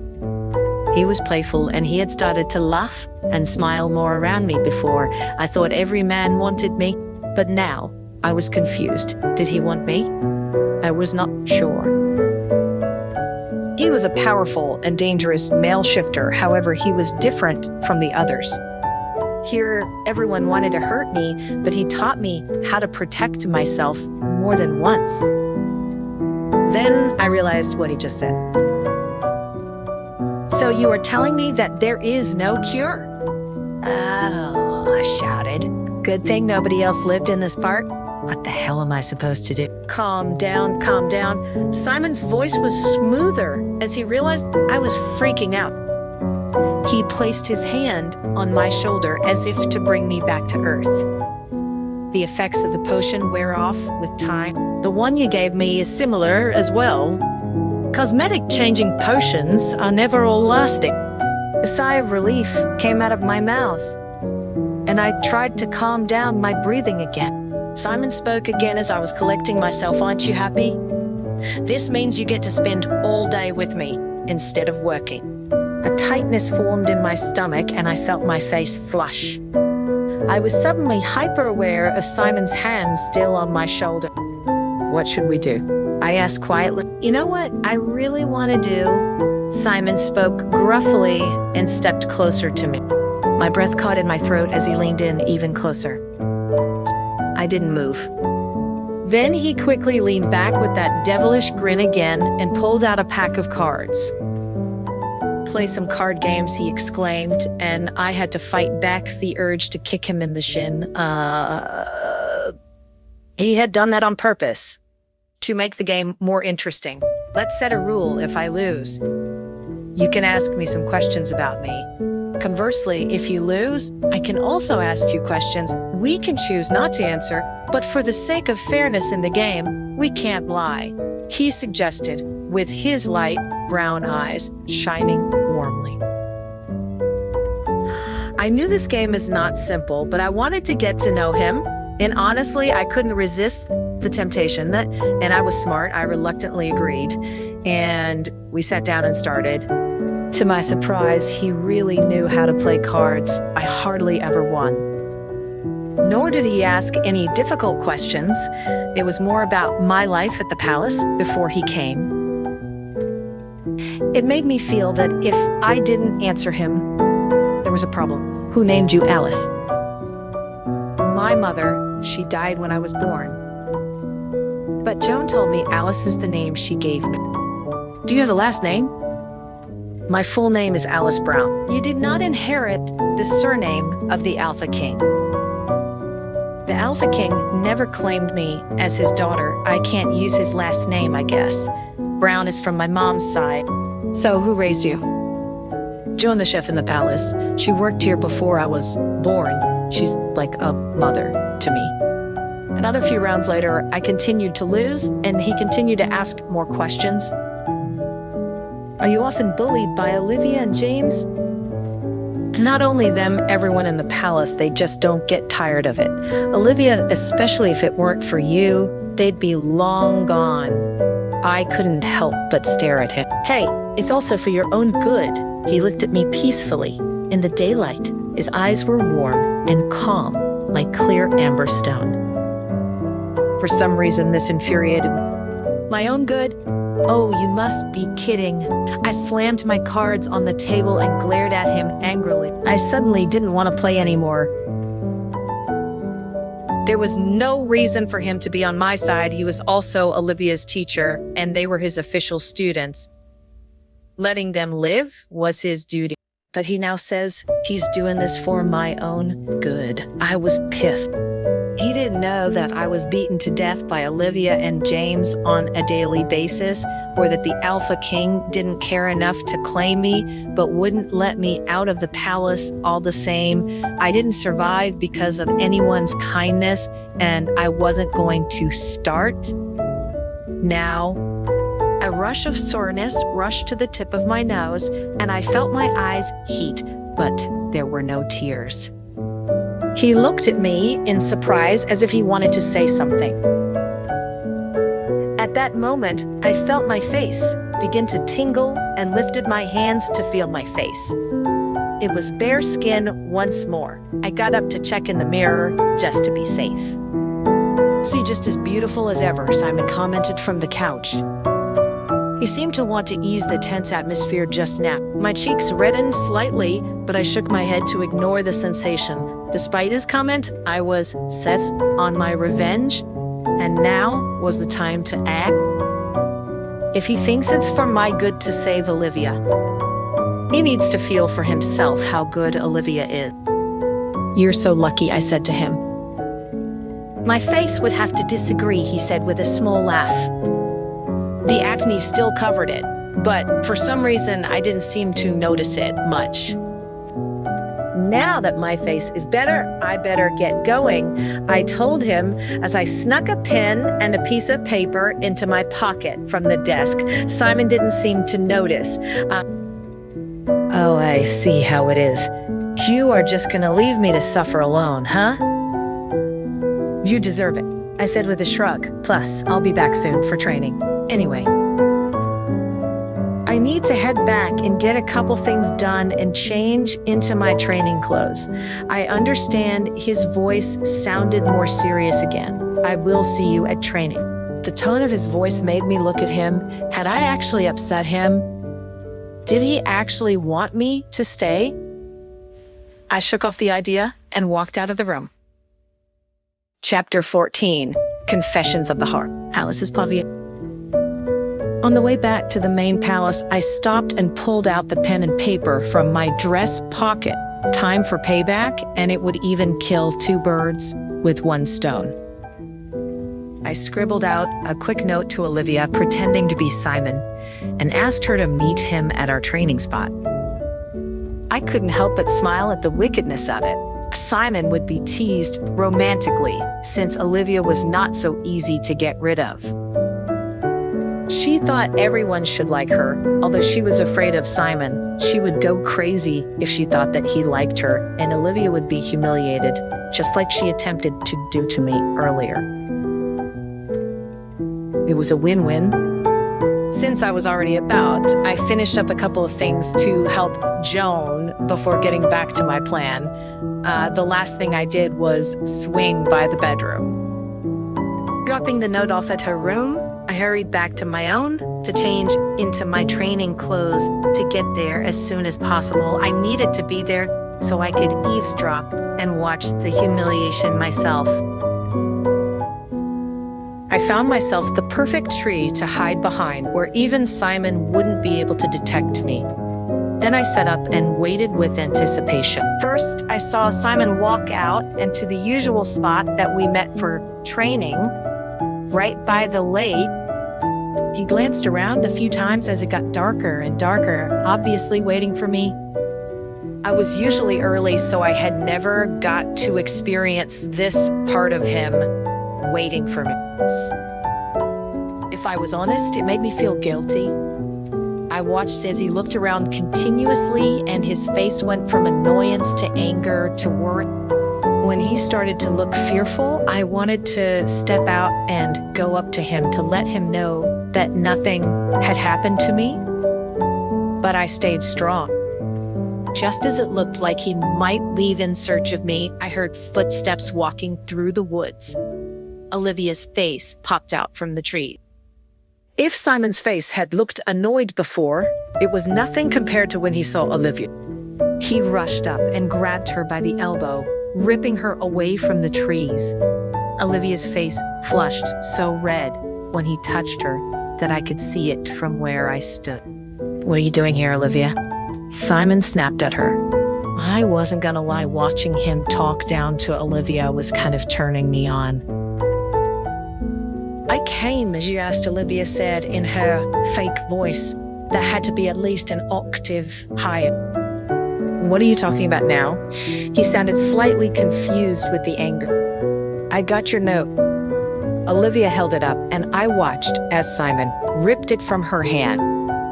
I just wanted to say thank you for saving me from the mud hole the other day. I've been too embarrassed to say anything since, but Stop talking, Simon suddenly cut her off. Yeah. I had been watching him as he had read the note but couldn't read his face. Did he think it was funny? Was he mad? I just couldn't tell from this far away. Then he did something I didn't expect. I watched as he tore up the note and then embraced Olivia. She gasped at the sudden reaction. my heart dropped down in my stomach, and before I knew it, I was stomping up to the two of them. This was supposed to be a prank. He wasn't supposed to hit it off with Olivia. He was supposed to reject her. I wasn't sure what I was going to do when I got to them, but I never got the chance. As soon as I was close enough, Simon's eyes flicked to me, and I saw his eyes sparkling with rage as he stared at me. He tossed Olivia off of himself and onto me. Olivia didn't even try to stand, and the weight of her dropped me to the ground. I managed to push her off of me, but by the time I did, Simon was gone. Why did he leave so suddenly? Was he really that angry? I waited a few moments for him to come back. He rarely left me without saying a word. Olivia groaned beside me, and I realized that she was unconscious. As much as I didn't want to help her, I realized that she needed to get back to her room, or Simon could be in trouble. Regardless of my instinct to leave her there, I would get Olivia to her room, and then I would go and find Simon. Something wasn't right. My heart squeezed inside my chest. Had I truly messed up again? Dragging Olivia to her room was easier than I expected. I guess the training was paying off for something at least. But it still took time. So as soon as I dropped her off at the palace with the guards, I took off for Simon. He wasn't waiting by the lake for me, even though we hadn't completed training. So I headed to his room. I knocked loudly 3 times and then waited for a response. And waited. I knocked again, and this time the response came quickly. Simon swung the door open and looked down at me. He was still in his suit, so I knew that he hadn't been in bed. I was happy to see that his face was completely cleared up now as well, and was back to its smooth texture. I stared up unabashed into his eyes. They still looked angry, but there was something else in them as well. Loneliness maybe, or maybe dejection. Either way, it hurt me. My heart twinged in, regret. It was supposed to be a prank. What are you doing in here? Why aren't we training? I asked, and then I asked the real question. Why are you upset? I know that the Olivia thing was you, he stated. Yeah, and I still didn't understand where the issue was. It was just a prank. Why did it make you so upset? Do you really not understand? Simon looked incredulous. I thought that men were supposed to be the non-observant one. What's that supposed to mean? I crossed my arms in defense. Nothing, he sighed and stepped out of the room. But you are correct. It is training time, so let us begin. Wait, I said, but he kept walking down the hallway. Wait. I ran up to catch him and grabbed his elbow to stop him. Before I knew what was happening, Simon spun around and pushed me back and back until he was pinning me against the wall. There was a fire in his eyes again as he breathed on my face. Do you not understand why I would be upset about the Olivia thing at all? He asked heatedly. Why I would not want you, of all people, pushing women at me. Use your head. Alice. I stood there in a daze, stunned by his reaction to my prank. It was just a joke like you did to me earlier. I was just trying to get you back. I mumbled. Yeah, except the difference is that I did it to you. I didn't have some guy come up and do it to you. Simon looked exasperated. What would you have thought if I had William come on to you? That's different, I said quickly. I don't like William. Simon paused. He looked down at me in surprise, and I felt my cheeks get hot as I realized what I had just said. We stood there for a moment, and I had to look away. Well, I don't like Olivia, Simon said softer. I glanced back up at him in surprise and saw that he had a small smile on his face. Was he saying what I thought he was saying? Man, his mood swings were no joke. It was hard for me to gauge him. But I was starting to feel like maybe he liked me. His body moved off of me so that he was no longer pinning me to the wall. Yet, I wish he would. Do you want to go train now? Simon asked, still smiling. All I could manage was a nod.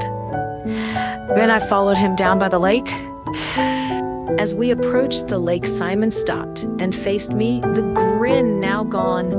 We're going to start with attacking. You need to learn how to fight, but defense is just as important. Watch how I defend myself against you and mimic my movements. I laughed. You defend yourself against me. At this, he smirked slightly. Big talk for someone who begged for my help. Now attack. I set up in my stance, getting ready to charge Simon. He never attacked first. He would just watch me and get a feel for how I was going to fight before he would jump in. The perfect, calculated teacher. We danced around for a few moments and then I dove in. Simon was still training me fiercely every night, and I was starting to be able to control my shifts. Even though I still didn't like it, it was how he preferred me to fight. And it was easier just not to argue. Plus, as much as I hated to admit it, when I fought back with my mutations, I did much better at evading him. The strength that came with the wolf gene was unmatched. Damn it. Great job. Alice. Simon cheered as I dodged what would have been a particularly nasty kick from him. My chest swelled in pride as he complimented me. And to make my drive to do even better stronger. I focused for a moment and forced out my claws and teeth, slashing at him simultaneously. Simon jumped back easily. Shot. Even though I had managed to get better at evading him, I still hadn't managed to land a single hit yet. I let out more of the wolf, allowing the wildness, strength, and fierceness burst out of me. I felt more powerful than I ever had in my pathetic little life. I felt in control, powerful, unstoppable. Simon at least looked surprised as I rushed him this time, and I don't know if it was the shock or what, but he didn't dodge out of my way. I felt the blood squirt around my mouth as my wolf teeth dug deep into his shoulder. As soon as I tasted blood, it was as if I came to my senses, and I quickly pulled my teeth out and stared up at Simon with surprise and worry. But Simon was grinning. He leaned down and pressed his forehead against mine. Is it not cool to use the power of a shifter? How do you feel? I feel alive, I answered seriously, but I looked back down at his shoulder that was still bleeding. But I don't like that. I hurt you. How do you feel? Are you okay? Don't worry about me, Alice, Simon said softly. This is all about you and learning not to resist the amazing strength that you have within you. I closed my eyes and focused until the mutations all went away. It's just hard, I sighed. The only thing shifters have been to me is awful. I said honestly, as he had a way of getting it out of me for so many years, I have hated them, and therefore hated that side of myself. What about me? Simon asked, but he looked understanding. Am I not a shifters as well, and have I treated you poorly? No, I wasn't trying to say that about you. I heard. And do you hate me? He continued. No, of course not. Then you can't hate shifters, and you can't hate yourself. He smiled again, and I couldn't help but give a faint smile back. There's more to it than that. I sighed, confessing the truth to him once more. My wolf, Jean, is what killed my mom. Simon stilled and looked at me in surprise. I could see the questions in his eyes.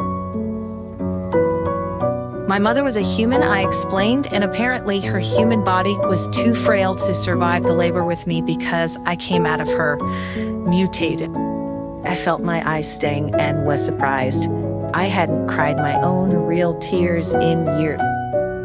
It had also been a long time since I had cried about my mom. I took a deep breath to calm myself and was surprised to feel Simon wrap his arms around me. At first, I stiffened up, but then I relaxed against his body, accepting the comfort. Suddenly, I had the feeling like someone was watching me. I opened my eyes and glanced around me quickly, but I didn't see anyone, so I shook off the sensation. Then I looked down and balked at the sight of his shoulder. Come on, we need to get you healed up, I said softly. I grabbed his hand on the good arm. I pulled him to his feet. My heart skipped a beat as he squeezed my hand back, and I could feel my cheeks getting warmer as the blood rushed to them. Once we got to his room, I made him sit on the couch and left in search of his first aid supplies. I had happened to be minorly hurt a couple of times at the previous trainings, so I knew that he kept the supplies in the bathroom. It didn't take me long to find them and make my way back with them. I walked out to find Simon stripping off his suit jacket and the button-up shirt. I stopped in my tracks. This was the first time I would see him not in a full suit. This was the first time I would see him shirtless. Simon turned his head to see me staring at him and slowly continued to remove his shirt with a smile. He pulled it off, obviously trying to tease me. Then his face grimaced in pain, and I walked the rest of the way to help him remove the shirt the rest of the way.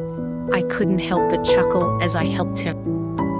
I focused on his shoulder instead of his bare chest as I cleaned all of the blood off and flushed the deep gouges. It was starting to heal, but I still couldn't get it to stop bleeding. I quickly laid the already blood rag over the top of it and pressed down. Simon hissed out a breath, but other than that, showed no signs of pain. I'm sorry, I apologize. I'm trying to get the bleeding to stop. I'm fine, Simon said, and he sounded like it. He stared at my face, unabashed. I wonder what kind of wolf you would be if you could shift.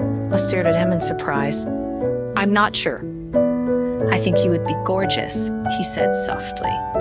What does your wolf look like?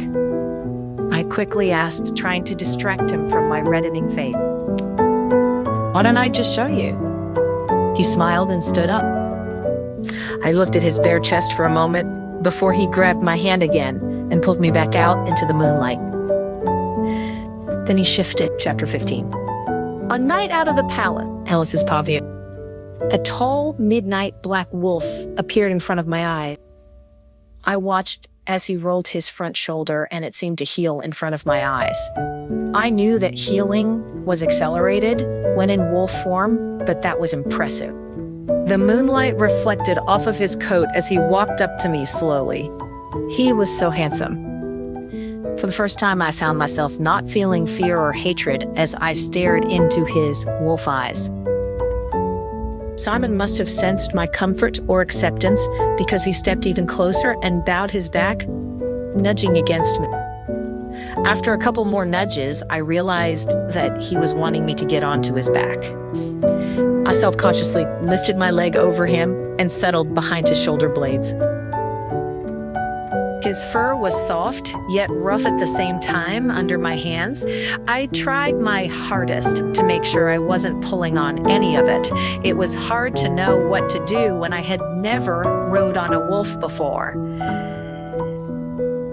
As soon as I was settled, he walked towards the road and out of the palace.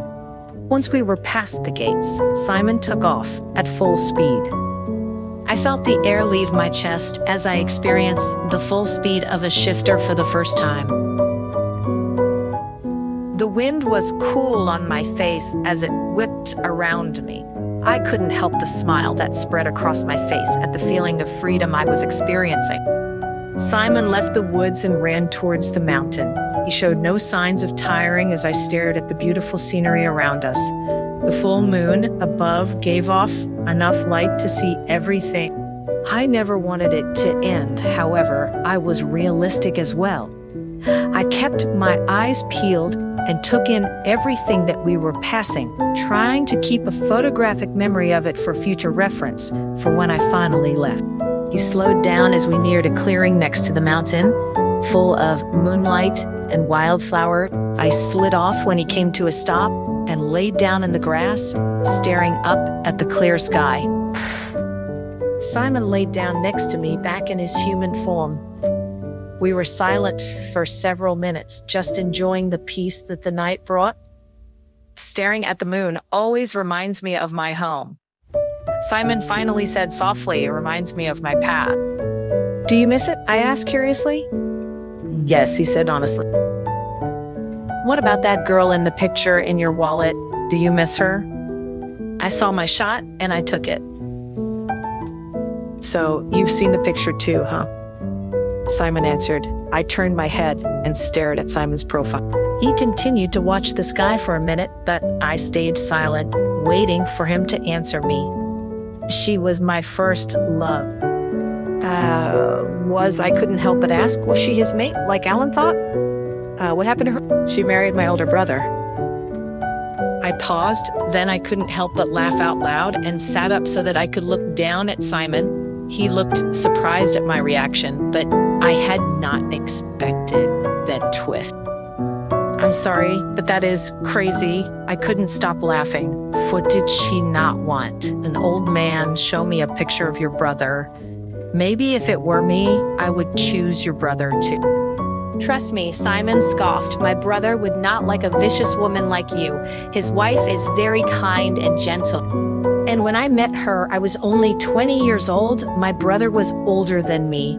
He finally added, So his first love was the complete opposite of me, and somehow he had not forgotten her after so many years. For some reason, that pissed me off more than I'd care to admit. Luckily for him, I am such a vicious woman that I don't give up easily. I looked down at Simon to let him see how serious I was. I already get too few things, so if it was me, I definitely would not give up. I will stop at nothing to snatch up what I like. Simon stared at me and stared. But I stayed strong and my gaze stayed firm. Then he sat up with a smile and laughed at me. "I don't think you understand how mate bonds are for a shifter. Simon teased a wolf has only one mate in their life, and it's impossible to come between them. My brother and her are mates, so I had no choice but to throw in the towel." "Oh, trust me," I said with a scoff mocking his earlier statement. "I have plenty of experience with mate bond. Shifters like to swear by it, but as soon as temptation is around, their loyalty wavered. Plenty of mated wolves take one look at me and seem to forget all about their partners. It's all fake. I don't need to hear about that. Simon growled out, making my insides churn, and I don't agree with you. It's not fake. How would you know? Have you ever had a mate?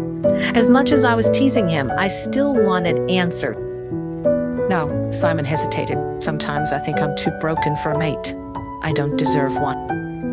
I put a hand out and set it on his still bare arm. I could see an angry red splotch on his shoulder, but that was the only remaining sign of his injury. Looking at him now and hearing his honesty, I almost felt bad for how I had teased him earlier. The lady in the picture was not his mate, but he obviously had cared for her deeply and maybe was even still in love with her. Why else would he keep her picture? I sighed. I've only known you for a short period of time, but I can already tell that you have a big heart. Simon looked up at me in surprise as I said this. I know you try to hide it behind this calm and collected, mature persona, but just in the way you have treated me, I have discovered your tender, playful, and caring side. You deserve a mate, if that is what you want.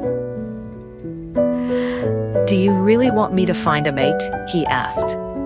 I didn't know, did I? No, I said, but then quickly added, but just because I already told you that I think it's fake. Good grief. He rolled his eyes at me and laid back down in the grass. I followed his lead and stared up at the sky once more, glancing at Simon. I noticed that he still had a longing look in his eyes. For the girl or for his home? Tell me about her. I said she's what you were thinking about, right? Actually, I was just thinking about my homeland in general. Simon replied, I haven't been back in years, and lately I have been getting more and more homesick. Why don't you go and visit then? I asked. It's not that easy. Simon paused. I didn't leave on the best of terms. Well, then take me with you and I can help you kick whoever's ass we need to. I smirked. I'm pretty badass and everything now that I actually drew your blood. Sure you are. Simon said with a laugh, though. I do have to admit that you are improving much faster than I expected. I beamed at him. Hearing his praise was an instant mood boost. I'm serious about my offer, though. I restated if you need someone to go with you for moral support. I am here. You just want an excuse to get out of here, Simon said knowingly. That too, I admitted. After a second's pause, Simon spoke again. Thank you. It fell silent once more, and I let his words sit for a moment before continuing. Since we are just being so open and honest right now, are you going to tell me who that lady was on the phone the other day? Another ex-lover. I teased to lighten the mood. No, she is just a family friend, I guess you could say. Simon sighed. Her and her husband basically took me in when I first came here. They even just asked if I would be the godfather of their unborn baby. You a godfather? Are they crazy? I joked some more, trying to keep his mind off of the past that was clearly upsetting him. You don't seem like a kid person to me. You would be surprised, he chuckled, and I was intrigued. Every time I thought I had him figured out, he surprised me. I think I would be a terrible mom, I blurted out suddenly. I had always thought it, but that didn't mean that I needed to tell Simon about it. Why do you say that? He asked with obvious curiosity. I don't know, I shrugged. I come from a pretty broken home where the closest person I have to family is the palace chef. And I just don't think I would be equipped to handle it, or I get worried that I would damage them, like I have been damaged. Plus, it might be a little biased, but I remember when Olivia was a baby and she was the most annoying little shit I had ever seen or heard in my entire life.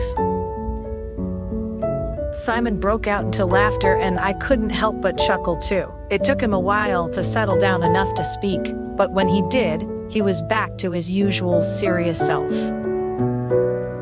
If you don't want to be a mom, then that is your choice. But I don't think you would make a bad mom. I think that what you went through gave you a strength and toughness that would make you adaptable to anything.